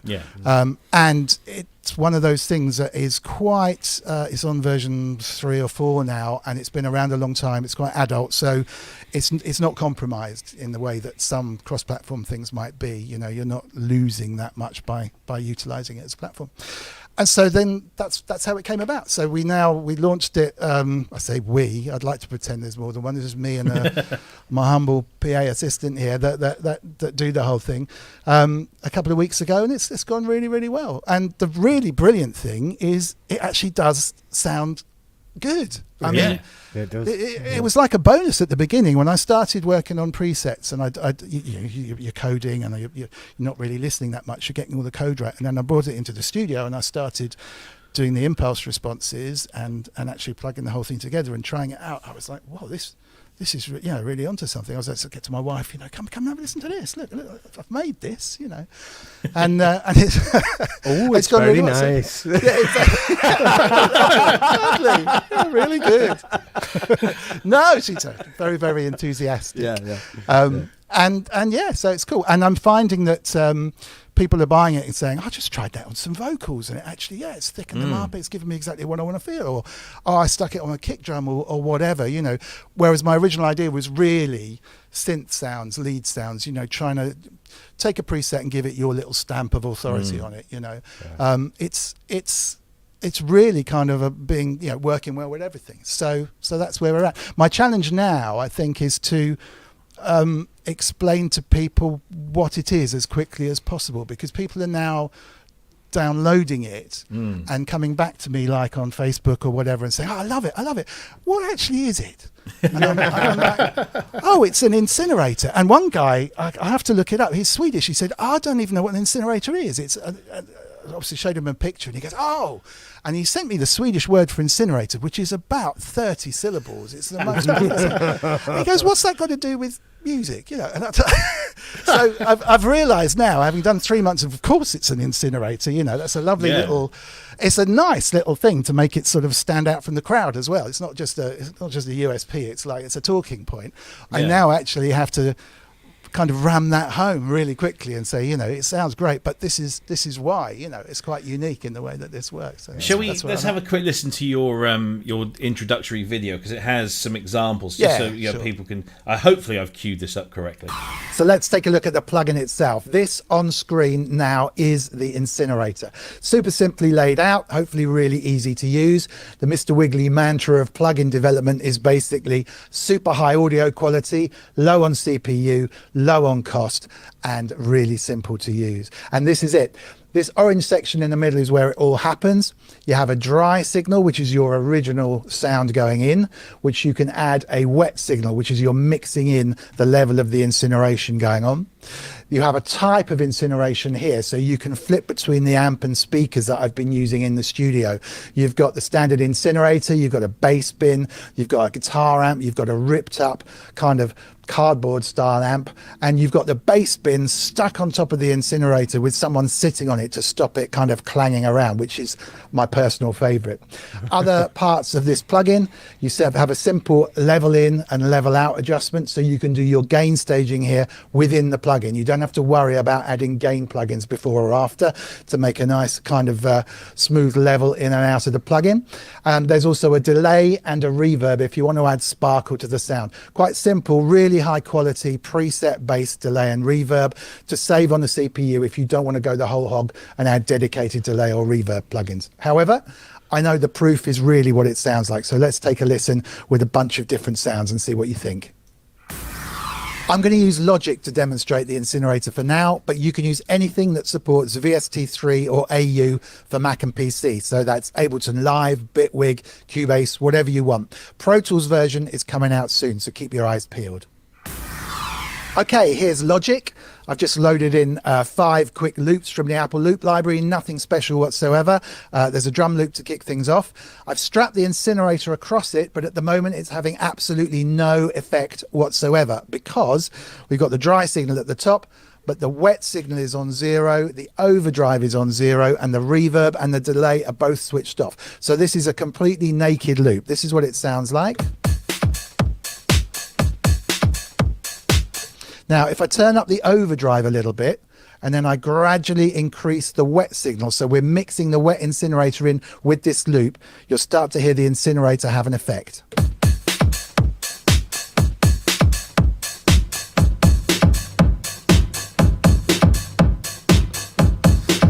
So can you hear the sound of that air moving? That's the sound of the bass bin on the incinerator combined, so you're getting quite a big boomy sound, which sounds great. Might be a little bit too much at the moment. You can tail it off a bit. But you can go and watch that video and watch the rest of it and get an idea of what it does, or you can just go out and buy the bloody thing. It's only 20 quid.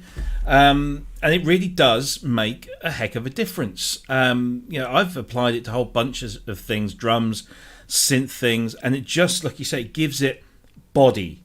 It gives it some kind of oomph. And yeah, it beefs up weedy things, but also just gives a kind of a presence to stuff. It's kind of hard to put your finger on it. I think virtual synths and that can sound quite sterile, can't they? And this really adds some real world qualities to it. I think it's very good. I have a question because I'm not au fait with how this stuff is done.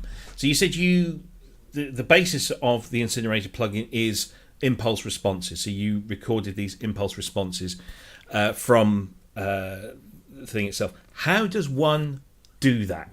How do you record that? Yeah, you're on mute. Hang on. There you go. You're on. No. So that's how you do it. That's how you do it. I don't want to make it. Brilliant. No, it's easier than you imagine. Okay. It's hard to get a good one, but the principle is very simple, and it applies to spaces and sounds. Basically, it doesn't apply to things like distortion, where frequencies are being changed in real time. What it applies to is something with a tail, like a reverb. So the classic thing would be to go into a church and to record an impulse response. Now, to record the response, what you need to do is make a very short, sharp sound which covers all frequencies. So a clap would be a poor man's impulse response, or a gunshot is often used, or the other way of doing it, or a balloon pop, actually, they've also used. Okay. And what you do is you record the tail that you get the reverb from within the room. So technically what you've got then is what all frequencies at the same time sound like in that room as a tail. And when you take that recording without the gunshot bit, the balloon pop, you've just got the tail. If you feed into it a sound and for every little waveform of that sound, you multiply it by that tail, you get the sound of the room applied to that sound. That's the basics. That's the basics bit of it. The other way of doing it, which is what I did here, because a short sharp thing is quite hard to do, is you can also run full frequency of boing. Yeah. You know, sometimes you may have tried to set your room up by doing those kind of white noise noises. That's effectively what's happening there. It's analysing the frequency response with a microphone of that noise across all frequencies, and then it builds back the noise as if they'd all happened at the same time. It's just another way of doing it. But basically, once you've got the noise of what the room sounds like when you've made a massive full frequency bang, you can take that and you can then apply it to the input sound. So if your full frequency bang is in a massive cathedral and it goes on for 20 seconds, every bit of sound coming in, minute little chopped up tiny sample, gets a 20-second effect on it. Right. And the next one gets another 20 seconds. And so the processing is huge. And that's why you find that a lot of the impulse response type programs are quite expensive. Right. And so there's two sides to it. One is how can you then use those impulse responses in a plugin with really good sound quality but low CPU. And then the other thing is actually getting the impulse responses to sound perfect or good. The two things, right? So trying to get a perfect version of what I've got and then making it sound better, because I can go in and I can edit and filter, for example, the impulse response sound afterwards, or I can use different impulse responses based on how loud the input signal is, or whether the frequency is bassy or toppy or that kind of stuff, you know. So that's where the thought process comes in. If you can capture some good ones, then you can then start really kind of convoluting. And I managed to find, it's not a compromise because it sounds really good. I managed to find a way of keeping the CPU down but keeping the quality, it is ultimately keeping the quality optimum. And in some ways you're slightly lucky because it's quite middly and lowy. There's not too much top end in the Incinerator, so that was quite easy. Some of the other speakers that I use, like the amps, they are a bit more toppy and trebly. There's a cardboard amp in there which takes a little bit of work. So most of the work, once I'd written the engine to make it work, it probably took at least as long again, if not more, to actually bolt in the samples to actually make the thing sound good. Right. But I'm kind of hoping that maybe I can apply it to some other, release a free pack of more impulse responses for other things as well at the same time. But did that make sense? So yes, it did. Yeah. For somebody that doesn't code or anything, it does. It makes sense, and I've seen it demonstrated or spoken about, but I never really quite understood. I saw people going like that in the room, or firing some kind of bang that was going to go off, and then I mean, if you're in an amazing cave with a sound and you record on your phone and you do a clap, you will get an impulse response that may be usable if you bring it back home. And what you have to do is actually, if you're using Logic, I think Space Designer in there as a setting for it, there are programs which will effectively take your recording and turn it into an impulse response that you can load into a player. I'm not sure what Ableton's impulse response player version is, but there's plenty out there that you can use. So I used to use, or still do use Reverb, the RV7000 in Reason, which uses impulse, and I've got a folder full of impulse responses, and some are good, some aren't. So I use them, but I just don't know how they were made. And I also saw, I think Sasquatch in the chat room was asking about how you got it. So thank you for that. I said so I was just going to say one thing. I mean, what I wanted to do was make something so super simple, because you can get things with hundreds of impulse responses in there, and here's a combination of every possible mic, and I'm not sure how much thought has gone into them, or not necessarily into how useful they are. And what I really wanted to do was come up with like 5 really useful things that just work, that you don't really care that they're impulse responses. You ultimately don't really care that it's an Incinerator or an old battered amp. What does it sound like? Yeah, I like this. It works really well for these kind of sounds. Who kind of cares about everything else? And I didn't want kind of the obvious thing would have been to have 50 different speaker options and 50 different mic options, and then you never use it for anything because you can't quite find one that really works. I just wanted it to work out the box, really. It does that. That's where it came in. Definitely does that. Guys, you got any questions for Dom about this? Somebody in the chat room, who was it now? It was Martin Taylor asked if you could make a hardware pedal version of it. Somebody said that actually in Gearspace, I think. I mean, technically yes, but I don't think I can. But if there, if somebody wanted to, if a pedal manufacturer wanted to come and work together, I can provide the sound source, which would be relatively easy to put it together. Yeah. I don't know. I mean, Cryss would know more from a pedal point of view, I think, because you were using it quite a lot with guitars and stuff. I don't know quite how useful that would be, but very happy to get involved. Yeah, they said that you've already done all the software work. The hard thing would be to find out who would do the work to produce it and manufacture it. I know I had a neighbor who his company, which did plastic on paper, and the guy that bought that company also did manufacturing for Nunaber pedals, which are like reverbs and delays and modulation stuff. So Nunaber did all the DSP stuff, and then they had this other guy manufacture it, which was interesting. Gotcha. But yeah, I'm thinking about a delay. I think at the moment, the next one. There's a couple of ideas. The delay's in its sort of most developed state, which I think would probably lend itself to being a pedal a little bit more than this one. I think, but I mean, we added. I added delay and reverb onto this one just to give it a bit of sparkle, but they're not meant to be substitutes for your best delay and reverb. Having said that, though, the Air Windows reverb algorithms, which is great. I don't know if you've ever come across Air Windows. Cryss at Air Windows is an open source developer, just brilliant stuff, and he allows me to use his algorithms that he spent all his time to include in the pedal. Just by saying, I've helped, big up Cryss at Air Windows, which is phenomenal. Makes a real difference. But what it isn't, it's not an internet link from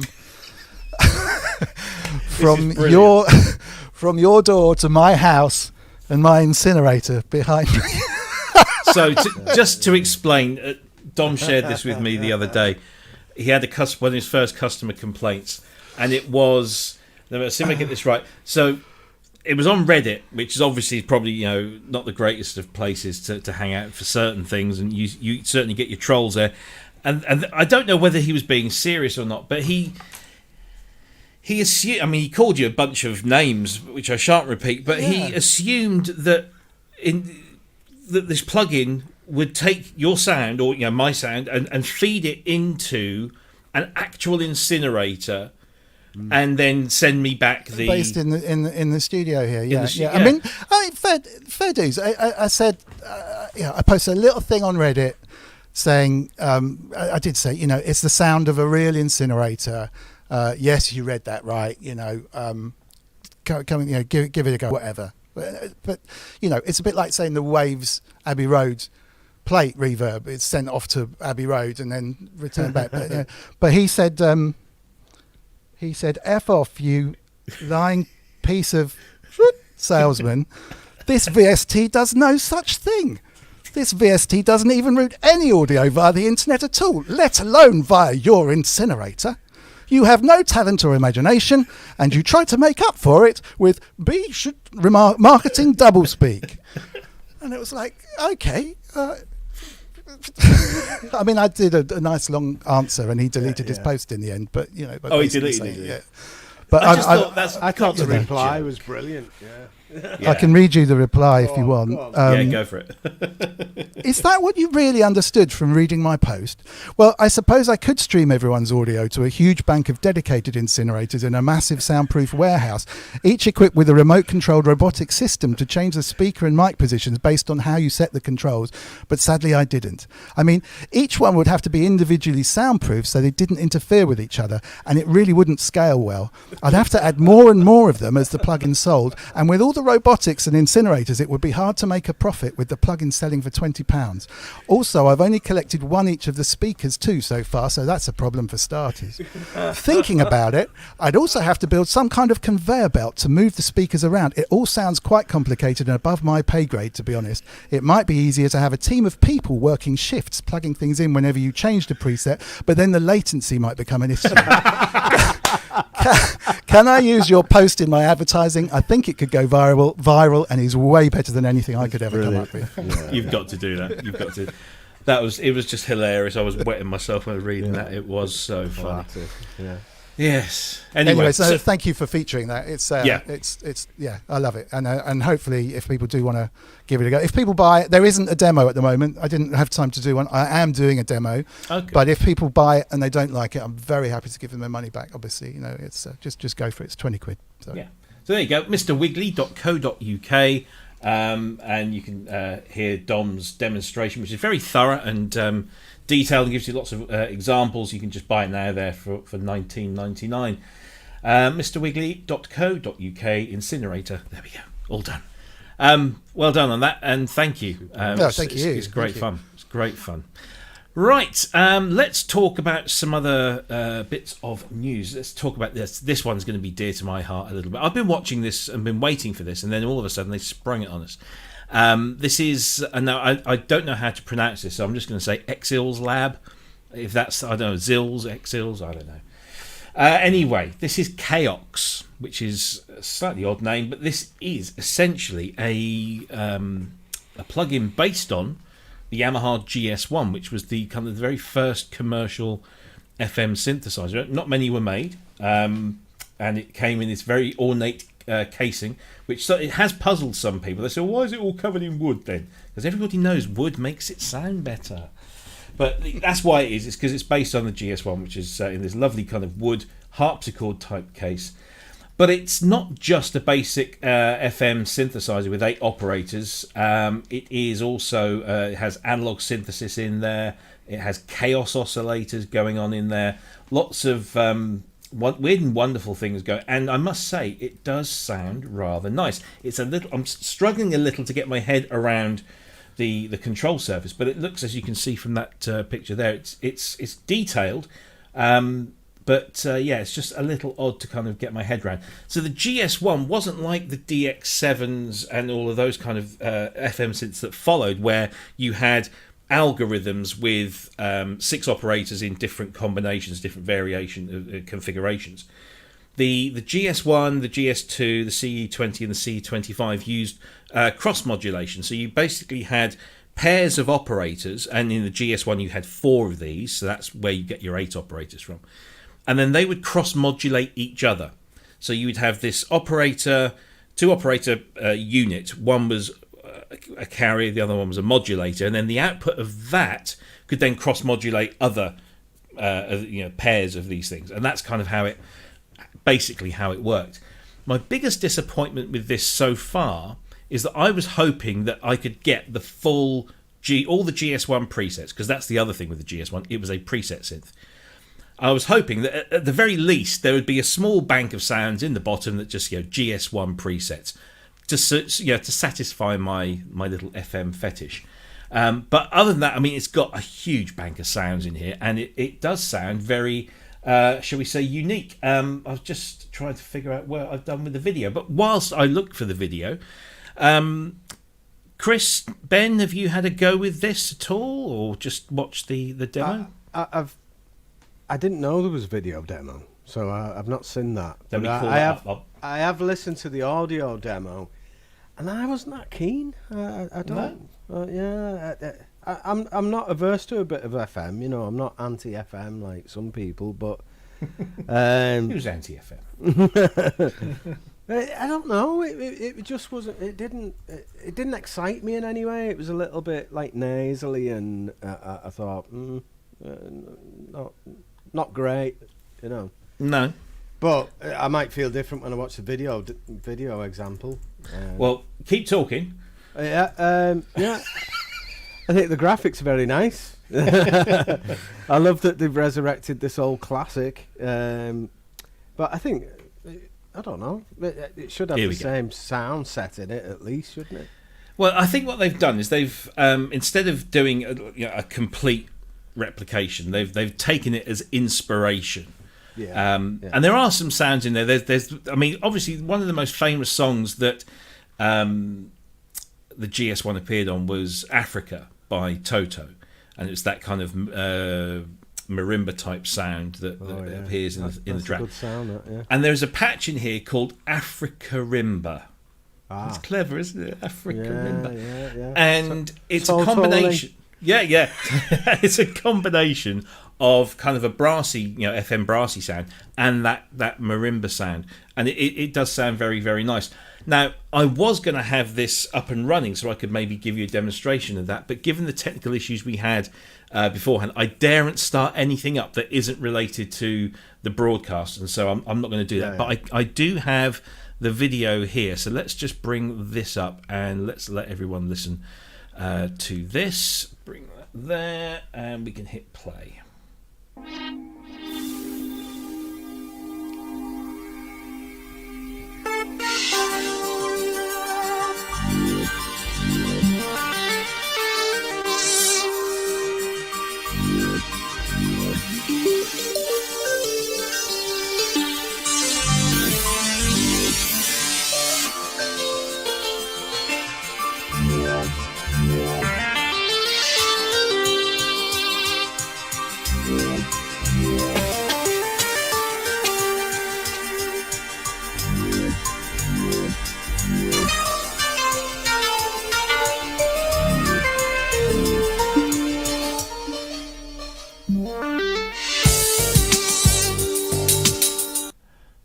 So yeah, there's enough of that for now. That's Xils Labs KaoX. Cryss, have you had a play with this, or?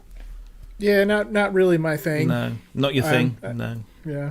No. I mean, that demo sounds a bit like somebody's put it through RX8 and done unmixed stems and muted 3 of them. That's what it is. It's not the best. Let's say it's not the best. I'm hoping there's going to be some other. I was playing around with it last night, and I was doing Africa. I was doing and it sounded really nice. Yeah. Although predominantly the brass, that kind of brassy sound on Africa was a CS80. But yeah, I was messing around with it and some of the other sounds, and it can really do some crazy stuff. I just think it's not the best interface in the world. What do you think, Dom? He's on mute again. Drink. Everybody take a drink. Oh, so sorry. Oh. That's usually my trick. I was going to say, I think it's probably capable of more than they've shown off in that demo, and the lack of presets is probably telling. It certainly should be. It almost sounds like with the analog filter for that demo should have just been turned down a little bit, and the resonance should have been turned down a little bit. It's just a little bit nasal, isn't it? The way it's come through.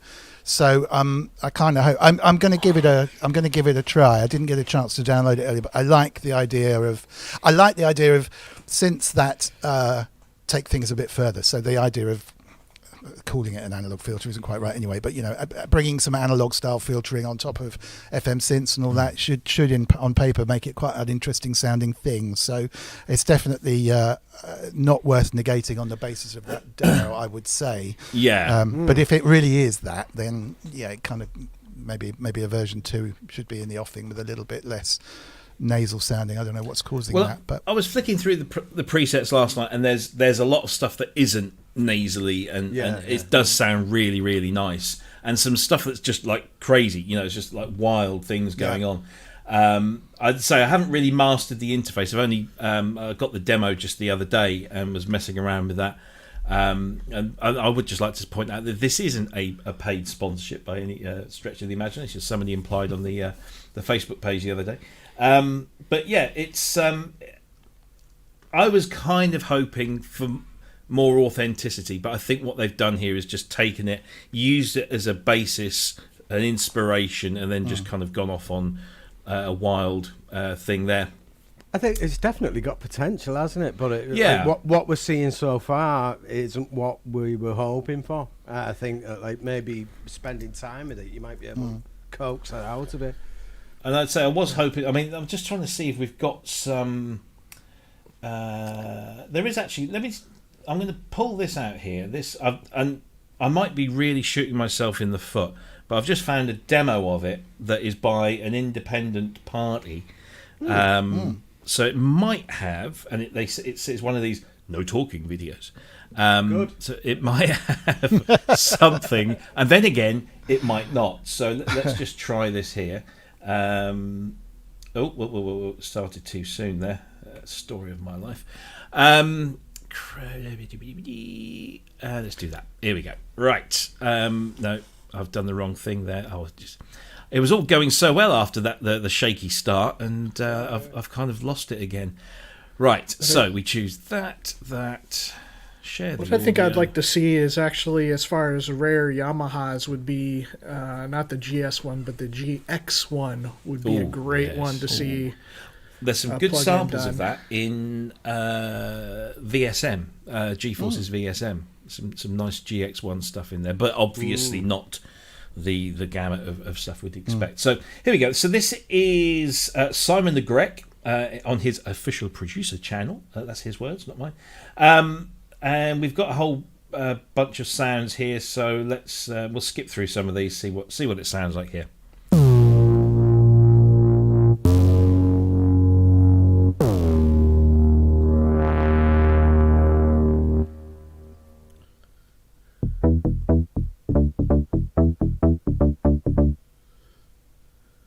Not the best demo.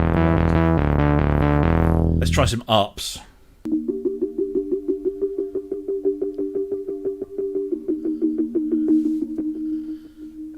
I don't know what no talking tubes means. Yeah, maybe this wasn't such a great idea. Presets are so important. Yeah.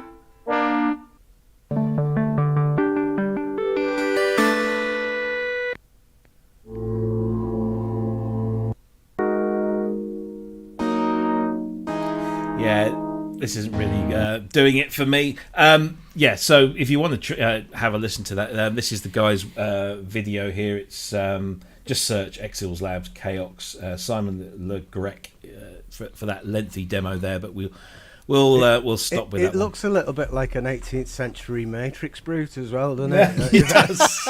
It does. It's very true. Talking of GSs, Michael Whalen, who frequents our group quite often, has just picked up a GS2, which was the next one afterwards. He's just had that flown in from California to New York, and it's arrived all safe and sound. Yeah, as you do. And he's even had there was even the because it all had the GS1 and GS2 had these wonderful little Magstripe preset cards that you fed into the machine to put in a new sound. But Michael's one has actually got a solid state non-volatile memory switch that's been put in this place. So it's got all the presets loaded, and you just turn the thing and it's there. Which is I kind of would have liked to have retained the Magstripe, even though it would, I guess, after a while wear out badly. But anyway, we digressed. Xils Labs KaoX is available now. You can buy it for €99 when it's normally $179. By the way, that Simon Le Grec channel, he does a lot of presets. We'll do preset playthroughs for synthesizers, and oftentimes when the manufacturer hasn't done any sort of showing off of presets, you can find that he's gone and bought it or demoed it and has run through them, which is really handy if you're trying to find how useful a synthesizer sounds. Yes. So, appreciate that he's done that. Yeah, definitely. Absolutely. Yeah. So, little plug for him on the channel. Let's do this little bit of hardware. This actually does take my fancy, but the price knocked me for $6, and I think I shall wait a little while because I have been looking for a new audio interface, and this did appeal somewhat. This is the new UltraliteMk5 from MOTU. Now, obviously, MOTU have a very large and well-deserved reputation in the world of audio interfaces. And this is their latest one. It's the 5th generation. Apart from looking the part, it has all of the features. This is a lovely 8-in. Actually, no, it's not 8-in. It's 18-in, 22 out. I always think that using ADAT opticals to give you an extra 8-ins and 8 outs. I mean, who uses ADAT? Do people? I mean, I used to, and have stopped. It became it's a neat format. There's a cheap Behringer box, isn't there? There is, yes. If you need it, I had one of those for a while, which was perfectly sturdy doing it. So if you do need an extra 8, I had a bunch of old outboard like Alesis Midiverb and SPX90 and that kind of stuff, which I just connected using that as a really cheap way of just getting them all in there. I didn't care that much about the sound quality, but they're just there, like available as external stuff. So it's perfect. Well, I bought a mixer in, must have been 2001, 2002, called the Event Easy Bus, and it was billed as this 3-in-1 unit that was a hardware mixer, a control surface, and a USB audio interface, albeit USB 1. So it was pretty pants in terms of, latency and that kind of stuff. But it had a whole wealth of analog inputs, but at the back it had ADAT in and out, which on a unit that was about 650 quid back in 2001 was pretty unique. And I never got to use it until I bought my Alesis Fusion, which also has ADAT out. And then all of a sudden I could use the Fusion, plug it into just one cable into this mixer, and then mix the Fusion from there. And it was nice. It really was a very nice little setup. Unfortunately, the mixer's kind of started to give up the ghost, and I don't use the Fusion enough to warrant it. The Easy Bus has crashed somewhere. Yes, the wheels have fallen off the Easy Bus. There we go. But this unit here, I mean, it's nice and compact. I have been looking at something with more ins and outs, and this seems like it might fit the bill, and I do like the little digital display. But why did they give it so many outs and only a few ins? I always think it should be the other way around. Like, you need 4 outs or something. Even if you're using it with loads of monitoring and sampling and everything, you don't need 10 outs, surely. Well, technically, it's only got 4 more outs than it has ins, but that's just the way that they combine. Like I say, the ADAT and the lines. Yeah, you've got 8 ins. And then you've got 4 main outs and then 6 line outs. One pair of main out and 8 line outs. I reckon it would be brilliant though, because MOTU stuff always is. I've sworn by MOTU. It's going to be solid. It's going to be solid.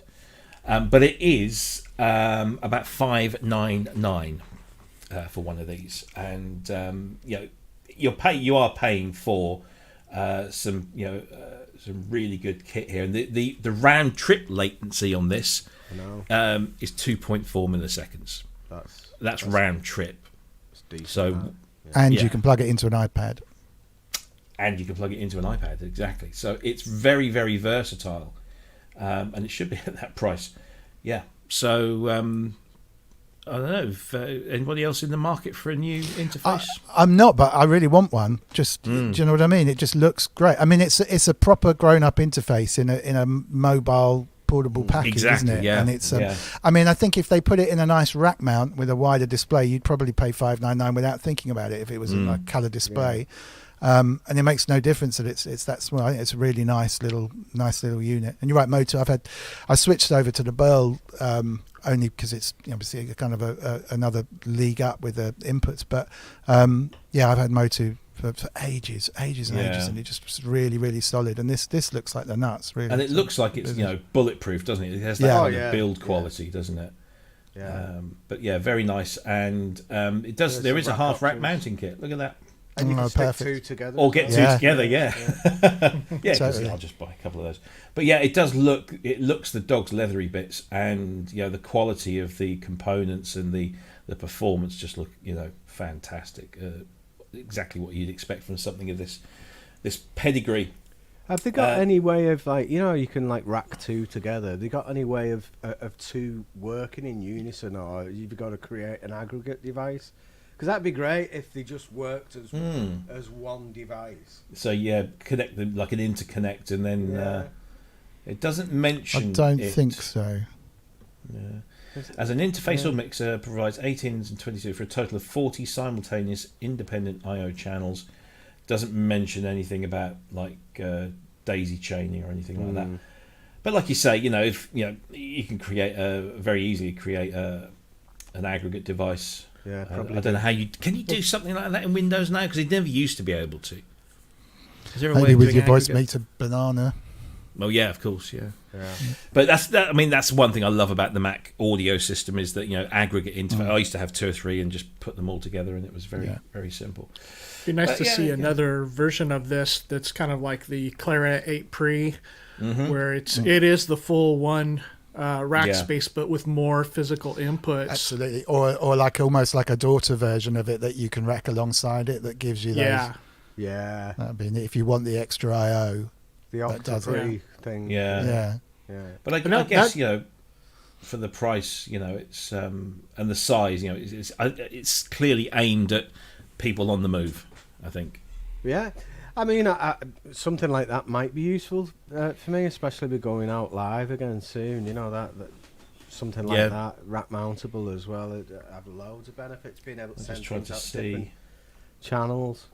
Obviously, they do have a full range of these rack mountable interfaces in 1U format. I'm just trying to see if there was an equivalent, but maybe there will be at some point, or there is. I don't know. I'm not hugely familiar with their product range. I kind of gave up with MOTU after the whole Mk5 3 thing when they stopped developing it, and then obviously UVI went on their own and have done incredibly well. But you go to the MOTU site and it's still brand new Mk5 3 with all these wonderful things, and the last update was October 2014 or something stupid. Wow, which is crazy. Yeah, that's gonna sound good then. Yeah, but it's still really useful, and that was borne out today. Somebody wanted to. I'm helping somebody at Keele University do a paper on the history of sample libraries, which is proving to be hugely interesting and great fun.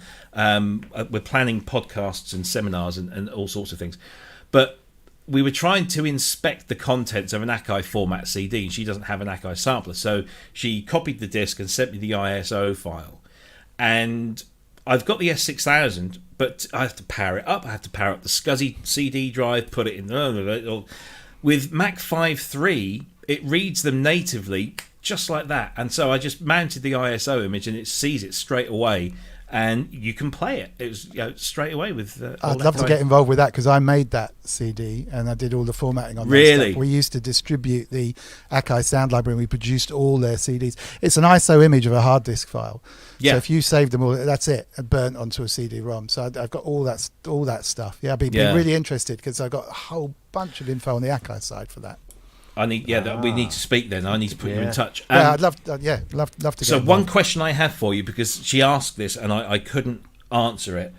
So when you get an Akai S1000 CD-ROM and you pop it into the drive, you've got say 9 partitions on there. Was the partitioning because the sampler OS couldn't read anything more than certain disk sizes, or what do you know what the reason was for that? I don't know if it was a limitation on the S1000 or on a limitation on the SCSI format at the time. Yeah. What we used to do, because we were doing it before the CD-ROM came out, and we were trying to work out how to make it read a CD. So we thought, well, it can read a SCSI hard drive.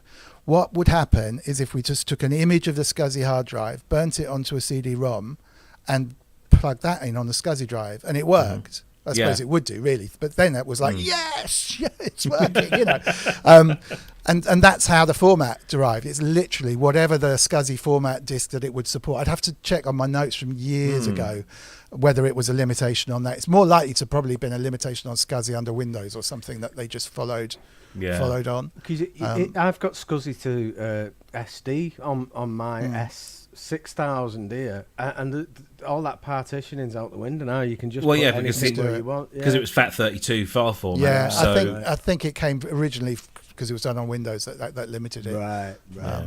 But yeah, it's been super interesting looking into. I mean, she came to me because I'd done some Fairlight stuff for Keele, and so she said, "Oh, you must know about early sample libraries." And I said, "Well, I can tell you that there were Fairlight sample libraries towards the end of the 80s, like the ProSonus and the Sound Genesis libraries, but they were just Fairlight only, and they were very expensive. They came on tape streamers. You had to put that in and then dump it all to the hard drive, and that took forever. But the sample CD thing kind of kicked off very late 80s, early 90s. Was it Bob Clearmountain's drums was like one of the first ones, wasn't it? And Time and Space was one of the first. Yes, and East West, and there was East West, Time and Space. And what was the other one? Zero G. That's it. Zero G. They were massive. Zero G is actually Time and Space. It's the same guy. It's the same. That's right. He kind of was a one-man band, but he made it look massive, and then it became really massive. Actually. And that's the funny thing, is that a lot of these sample library companies all started as like individuals that saw a market of people with now affordable samplers, and it was that moment in time when sampler affordability came to a point where everybody could buy one that really wanted one. And there was this new, well, not new, but an emerging carrier format in CDRs that allowed people to then, kind of mass produce them. Prior to that, because Akai in the UK developed a sound library for them on floppy disk.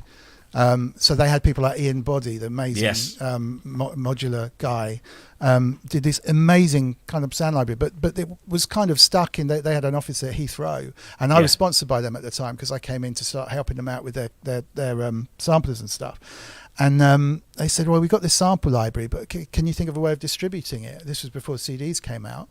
And we actually built a system where you were mailed out a catalogue with about 300 different discs or whatever, and you could just mark the ones you want, send it back, and we would duplicate on the fly these floppies that would come out. They'd be labelled, packaged up, and you get them for £1 each or something, And that was one of the first things that we built. And every now and then on eBay, I see that they had yellow stickers on them. Yeah. And then obviously from that, we said, well, now we've worked out how to do it. We can build CDs. I said, oh, that's good because we've got a CD 3000 coming out and all the rest of it, and the CD-ROM version.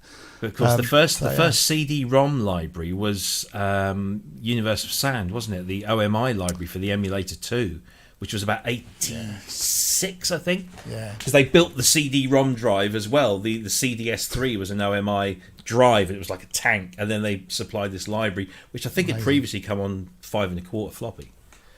Why I do that when I talk about floppy drives, I don't know. But I always do that. Yeah, I remember paying Sorry, carry on. I was just going to say, when I was in Strawberry, we hired in an emulator, and the sound library came in 2 flight case trunks on wheels.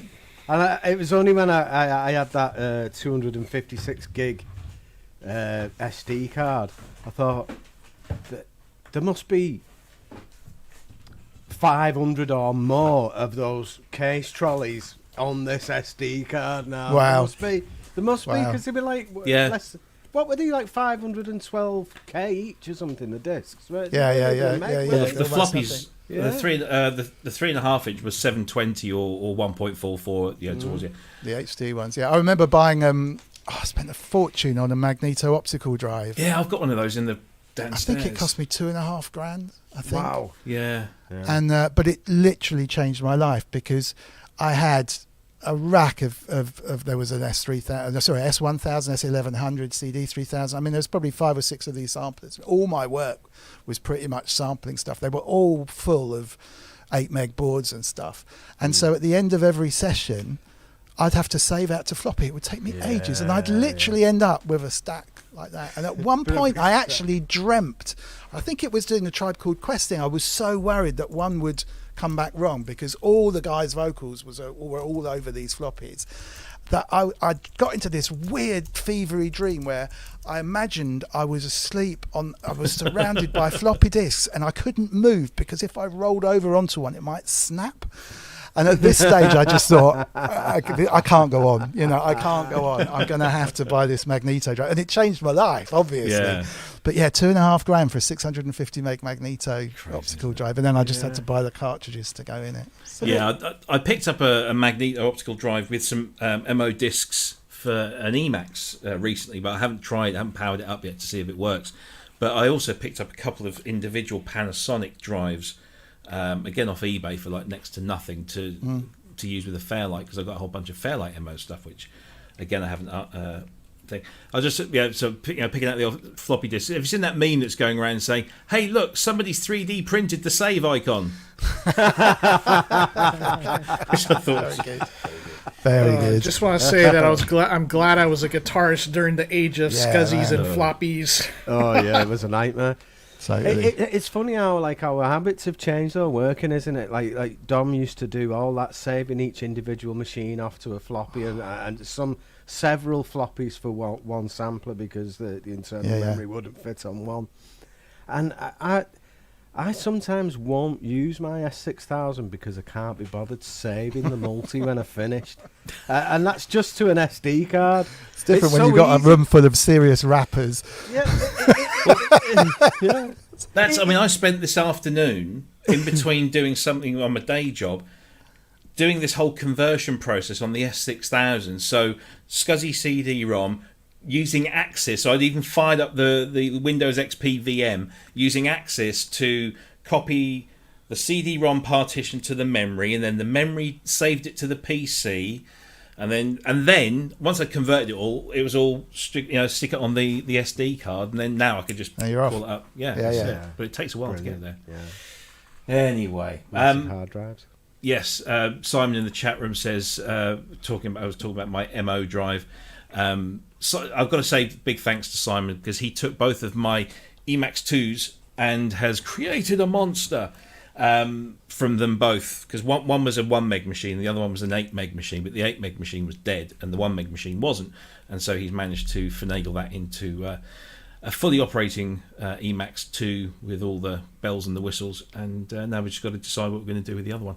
But thank you, Simon, big thanks, and we'll when I come up and pick those up, we're going to film Simon's studio and do a little special. That'd be good, do a little special video.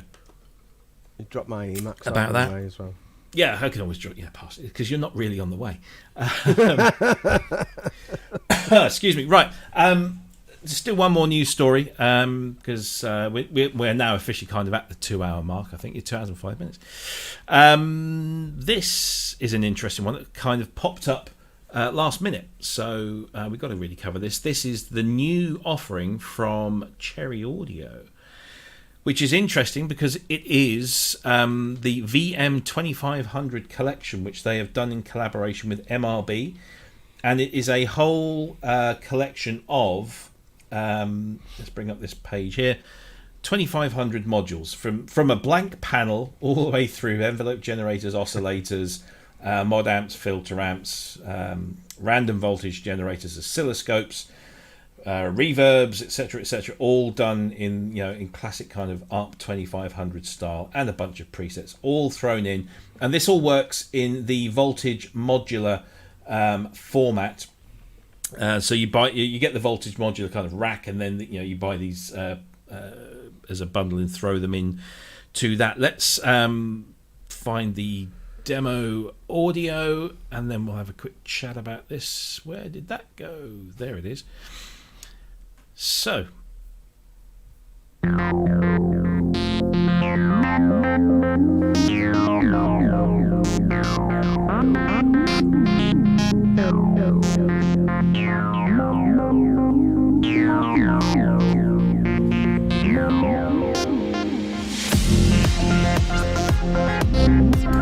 that's all the original ARC 2500 modules reproduced. So they say. I've never seen one, so I couldn't guarantee that. But it does look really nice. And sounds wonderful too.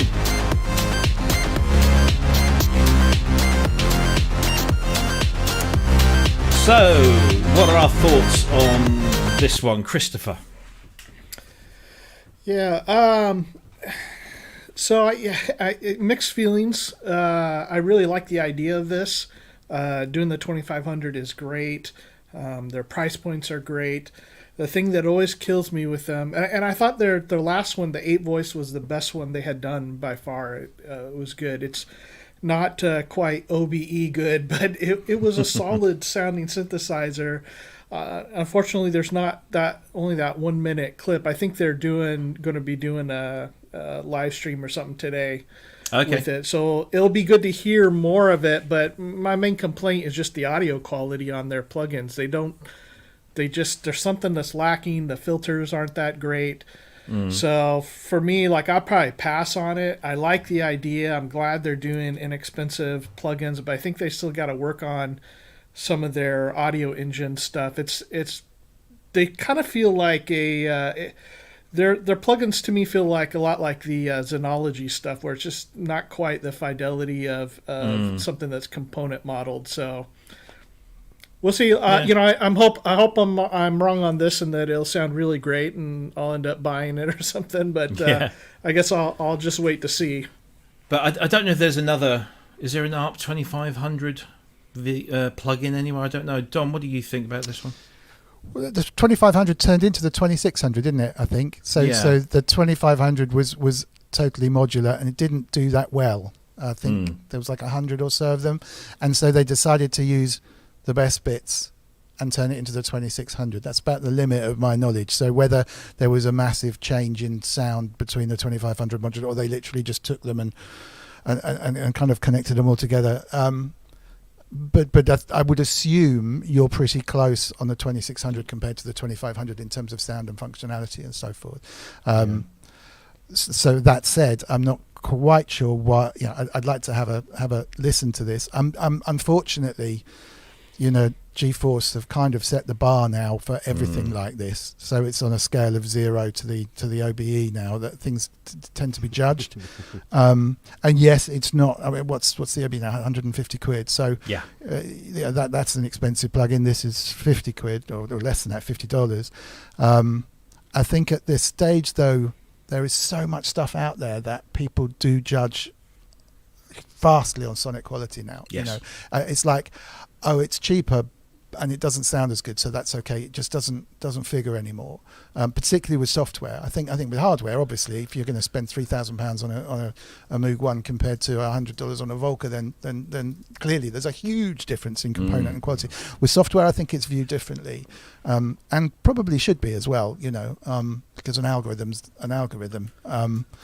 And so there's a danger with this in that it's like, here's a whole bunch of amazing things that you can plug together, and none of them actually sound quite that good, but it's great because there's loads of them, and it's almost there. So knock yourself out, kind of thing. And I kind of hope it's not like that again. But I share Chris's kind of viewpoint on it. But I have to try it. I've only heard the demos, and it would be nice to hear it in a live stream and see what's going on, because it could be doing them a gross disservice. But I think particularly with software now, audio quality is everything, I think. To people. And Jupiter Boys made a comment in the chat room, and I hear this a lot when people talk about the Cherry Audio stuff.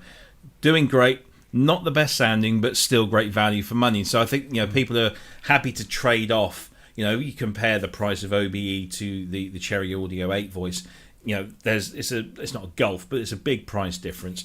But you want to pay $29, that's what you're going to get. You want to pay $150, that's what you'll get. And that's the measure, isn't it? I suppose. Hopefully they'll I'm keep not working convinced on that- their. Sorry, Chris. Go ahead.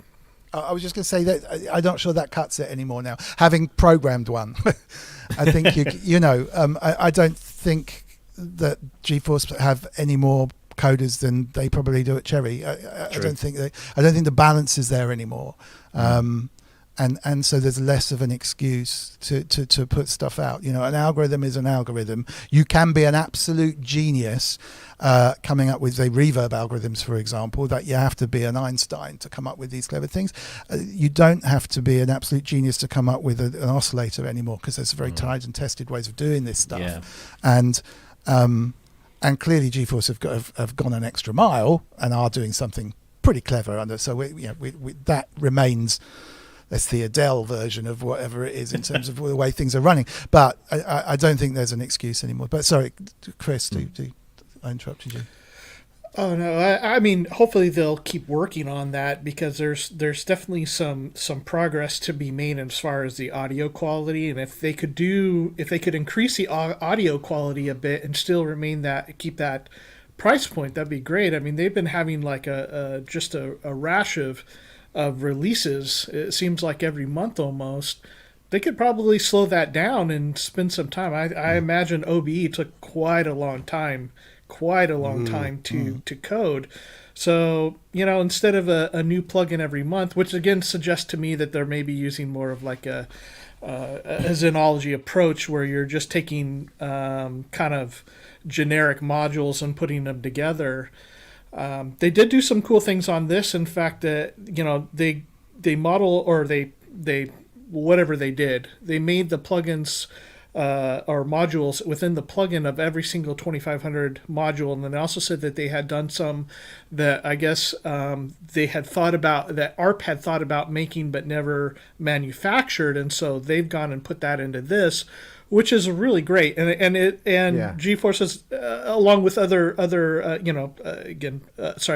Cherry Audio has done some cool stuff as have a lot of other plugin manufacturers now, where they've taken, here's how you can do the vintage sound, but then we're going to add some really smart features just to make it a lot more useful to it. So I'm glad to see some of those things that maybe you couldn't do with the original being included in with these, and also some things that make it easier to use. And we saw that like on the OBE, where an 8 voice is incredibly difficult to do stuff, having where you can connect all of them and then use just control, say, filter cutoff by an offset, where every single filter in that selection is in a different place, and it just offsets all of them rather than it being stuck to wherever you put that knob. So, with Cherry Audio doing some of these other features, or, say taking monophonic synths and making them polyphonic, because that's always a very fun thing in my opinion. I hope that continues. Definitely. Ben, thoughts on the Cherry modular, or the Cherry Audio 2500 modular? I'm a similar opinion to Cryss and Dom. Really, is that I think that some of the sound quality has been a little bit less than what you would hope for with some of these. The best one that they did was the realistic one for me, like we said before. Yes. This looks good. It looks good, and the demo of it sounds pretty good. It's when you're using it yourself, though, it just doesn't. I haven't tried this one yet, and I will try it. But have you got to buy the platform for it to sit in, like the case kind of it's thing? It's a 7-day free trial, whatever. So I think it's all part of the whole. Yeah. Do you pay for the? Do you pay for the voltage modular? It says you'll need the voltage modular to run them, and the Nucleus bundle is available for Windows and Mac free of charge. Yeah. Right. Because I got that with I bought that when they were doing that Nucleus, that free stuff. I just picked it up and didn't pay for it. So I guess I think the case, the virtual case should be free, shouldn't it? Really. And then because it's going to entice you to buy stuff to put in it. Yeah. But I think they're doing all right. But like Dom said, I think it's great to have them at the lower price point, but they still need to be fit for purpose, really. And I think they have been, really. I mean, we were comparing them, like that DCO 106, was yes, it? That we were comparing that to the Roland Cloud version, which is a bit unfair, really. It does have a similar sound to a 106. It's not going to pass an A/B test, but if you want a 106 type of sound in your song, it gives it to you. It's going to give it you. Yeah, fair enough. So, yeah, very true. Maybe I'm Cherry being Audio a bit harsh. Yes, cherryaudio.com. The 2500 bundle, CA 2500 bundle is 49 dollars at the moment. And then it'll probably go up to a bigger price later on. But there you go. That wraps up our news offerings for this week. But I thought we would take a few minutes before we go to talk about upcoming guests, shall we? Should we tell people? Let's do this. So we have been working hard behind the scenes, and we continue to do so. And this isn't the sum total of everyone that we've got on the boil. We've got 2 or 3, hopefully, that will get confirmed very soon. But next week, we are going to be joined by, and I'm really excited about this one because I've known him for a while, and he is one of my favourite keyboard players and just gentle soul. We are being joined by Mr. Buchla, or Matt Baxley as he's sometimes known. There he is, pulling a wonderful synth face there. Yeah. So Matt Moot will be joining us next week, and he's going to be talking about his new album release and obviously his little studio that he's got, and the band that he plays in. We'll obviously talk about how that's all kind of going in these pandemic times. He's based in Florida, I believe, so we'll get some some information from the east side of the country there. So he's coming up next week. That's April 23rd. Of course, some of you might also recognise him as, do you remember a few years ago at NAMM, Behringer did an event like 50 miles away. And they were, announcing a whole bunch of their stuff, and it was Matt and some other weird guy. Yeah. And that's where I first saw him. Yeah. But yeah, he's such an incredible keyboard player, and I'm so looking forward to having him on. He is great. So that's April 23rd. That's next week. The week after, we're getting good now. I've been banging on at this fella for ages, and we spend hours on the phone. I said, you must come on the show. You must do this. Finally, he has agreed. We are being joined by the one and only Mr. Ty Unwin. There he is in his one and only promo shot, because he doesn't have a website and he doesn't have a promo pack or an EPK or anything like that. So we can't do that. But Ty will be joining us on April 30th. And again, of course, we will look forward to that and set aside a huge amount of time for his classic rants. So that's April. And that's just the next 2 weeks. What have we got for you in May? You may ask. So yeah. We're going to kick off May with probably one of my dearest and oldest friends in the business. Mr. Dave Spears is joining us on May 7th. Yeah. I don't know whether he'll be in that room or whether he'll be in his other room, but really looking forward to this one. Had a nice long chat with him the other day, caught up, and some really cool stuff going on in his world. So Dave will be joining us on May 7th. And then we're going to take a slight left-hand turn, because I tried to persuade this guy, and he said, I don't want to come on because I'm not sure if I've got anything to offer. And I said, mate, you've been in the business probably as long as the business has existed. And he's worn many different hats for many different companies. And I thought it would be really interesting to get his point of view. He's currently the Vice President of Sales at Modal Electronics, but everybody knows him as John Bickle, and I could only find this picture. John is on the left with the bow tie, and he'll hate me for this, I'm sure. Yeah. But John has been around in the business for absolutely donkey's years, as we say over here. He's worked for Akai, Alesis, Korg, Studer, Modal, of course. It's just like and he used to have a shop in Southampton, as Phil was telling us a few weeks ago, and that's kind of how they met all those years ago. So I thought it'd be really interesting to get somebody on from the retail and the sales and the marketing side of the business, because we don't tend to hear from those guys. And John's not only steeped in history and some great tales. Of course, we've got to ask him about his Prince story, as Philip has ordered us to. But of course, he's demoed gear for Tony Banks at the Farm Studio, and he's pretty nifty on the keys himself. So John Bickle, stories, won't he? Stories galore. Yeah. So John Bickle on May 14th. And then our final guest announcement is, again, slightly, kind of veering off the norm. But again, I wanted to get this on. It's a genuine kind of pop star artist, up and coming. I don't want to say he's from synthwave, but he's that kind of.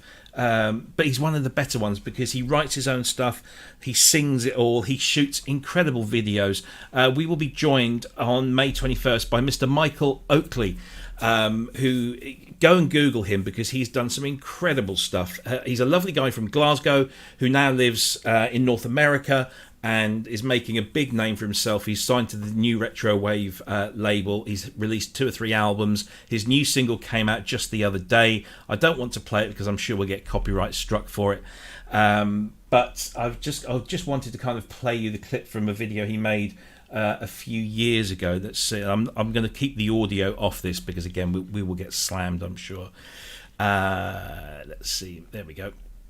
But this is a great video, because it features not only a country I'm very fond of, but also a motor vehicle that I'm incredibly fond of, and I'm sure we all would be if you're of our generation. There it is, the lovely DeLorean. But yeah, Michael is making a big name for himself. He's done all his releases on vinyl as well, and Yeah, a great musician, great talent, a really lovely bloke, and really into his gear as well. So I'm looking forward to having Michael on the show on May 21st. And as I said before, we've got a few others on the boil, and some of those are incredible. And I can't wait to confirm those and tell you those. So yeah, loads more guests coming up. So do join us every Friday, 7 p.m. UK time, 2 p.m. or 11 a.m. depending on which coast you're on in America. Make sure you join us, and we'll look forward to sharing our guests with you there. Any last comments from any of you guys? Well, if any of them amazing people drop out at the last minute, give us a bell. I'm always always up for it. Thank you. We'll always have you on. Next time, next time you have a plug-in, just let us know. But of course, we'll hit you up just for a good old chit-chat, because it's always good fun. Always good fun. Lots of comments in the chat room. Thanks, guys. So Native VS says, are we going to get Dave or Mark Doty? Which is very true, because they do share a hairstyle at the moment. But I do want to say that one of the people we have on the back burner, and we're just trying to schedule, it's all about scheduling, they've agreed to come on the show, is Mark Doty.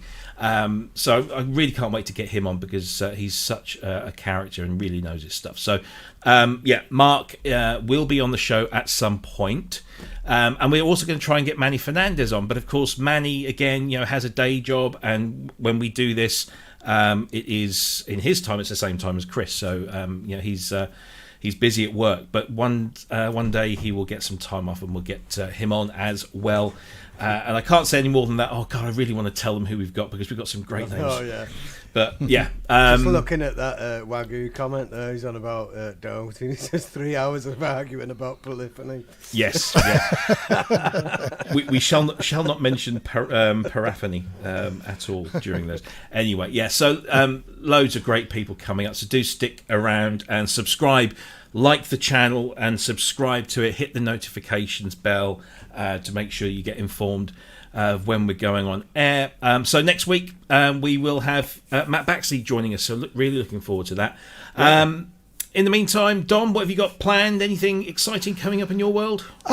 Just a little bit more kind of a promotion, really, on the plugin and plugin number 2, and that's about it. Really, that's my life at the moment. But I'm so chuffed, actually, and thank you so much for allowing me on just to kind of come and talk about it. It's really, really pleasing. It's so nice to actually have something kind of out there that is just it's exciting. It's a really exciting time for me. So yeah, really, really pleasing. Thank you. Good stuff. No, well, congratulations. It's a stunning piece of work, and hope to see more from you soon.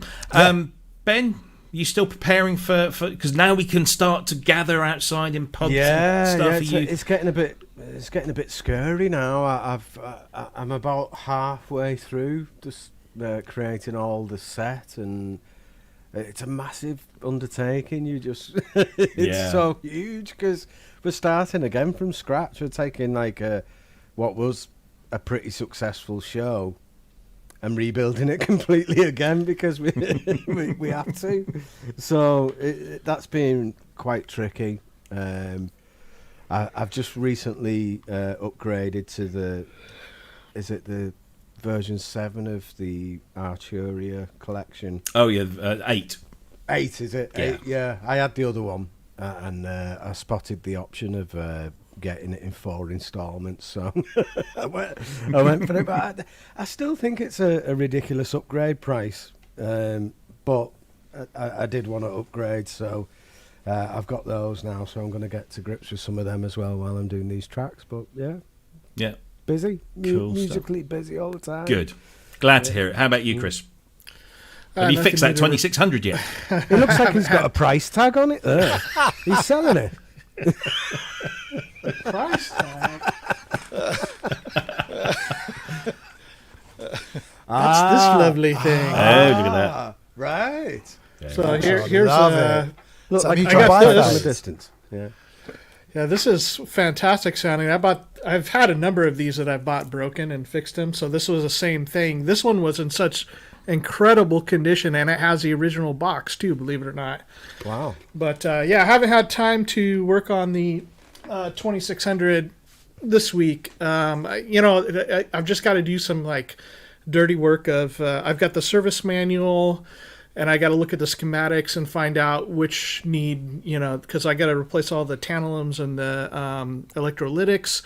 And there's some places that you want to use certain capacitors in certain areas, like you don't want to put electrolytics in the signal path, but they're great for the power supply and things like that. So just don't have time to sit down there and work it out. But yeah, that'll be coming, and just continue to make patches and take care of some other stuff here around the house and with family. So. Mm-hmm.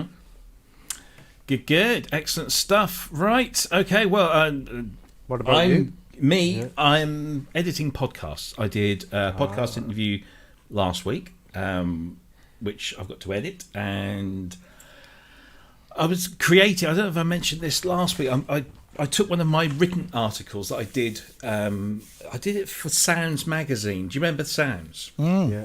So they relaunched a few years ago, and Mick Middles, who's one of kind of the England's sort of best pop music writers. He writes books about Joy Division and lots of other things as well. But he was there at the time, and he relaunched it. And so he invited me to do some articles, and I did one about the art of noise. And I thought, that would actually make a kind of a nice little audio podcast. So while I was off, I recorded all of that, and now I've got to cut in some music. But of course, now I've got to kind of play that game of can I get it cleared.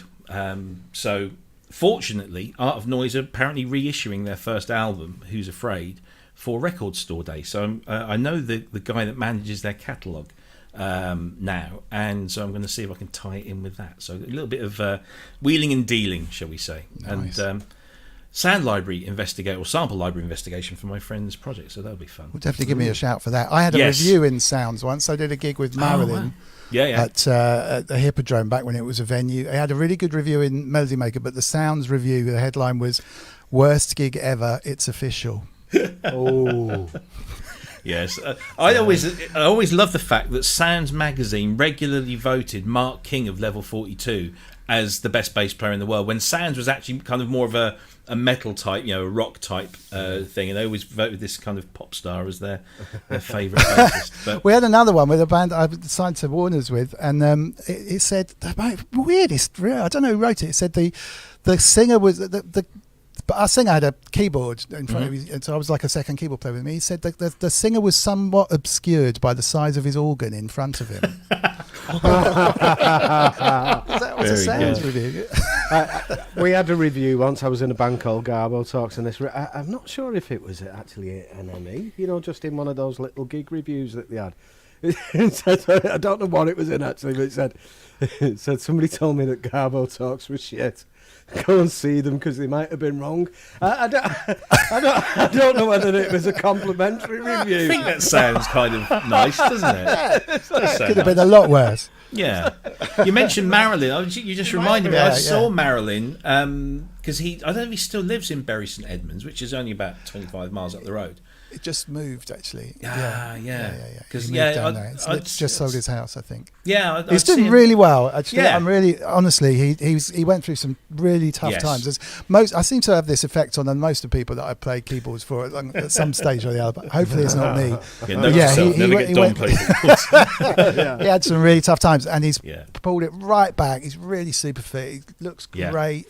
He's doing some new music. Yeah, it's brilliant. Absolutely. Yeah, he had a song out a little while back, didn't he? Yeah, that was quite good. Yeah. I've heard there's some great tracks in the can. So cool. Yeah, good luck to him. Good stuff. Yeah. Brilliant. Well, thank you everyone. Thanks to Cryss, thanks to Ben, and of course thanks to Dom again for joining us this week. I didn't do this at the beginning of the show because I was so flustered because of our technical issues.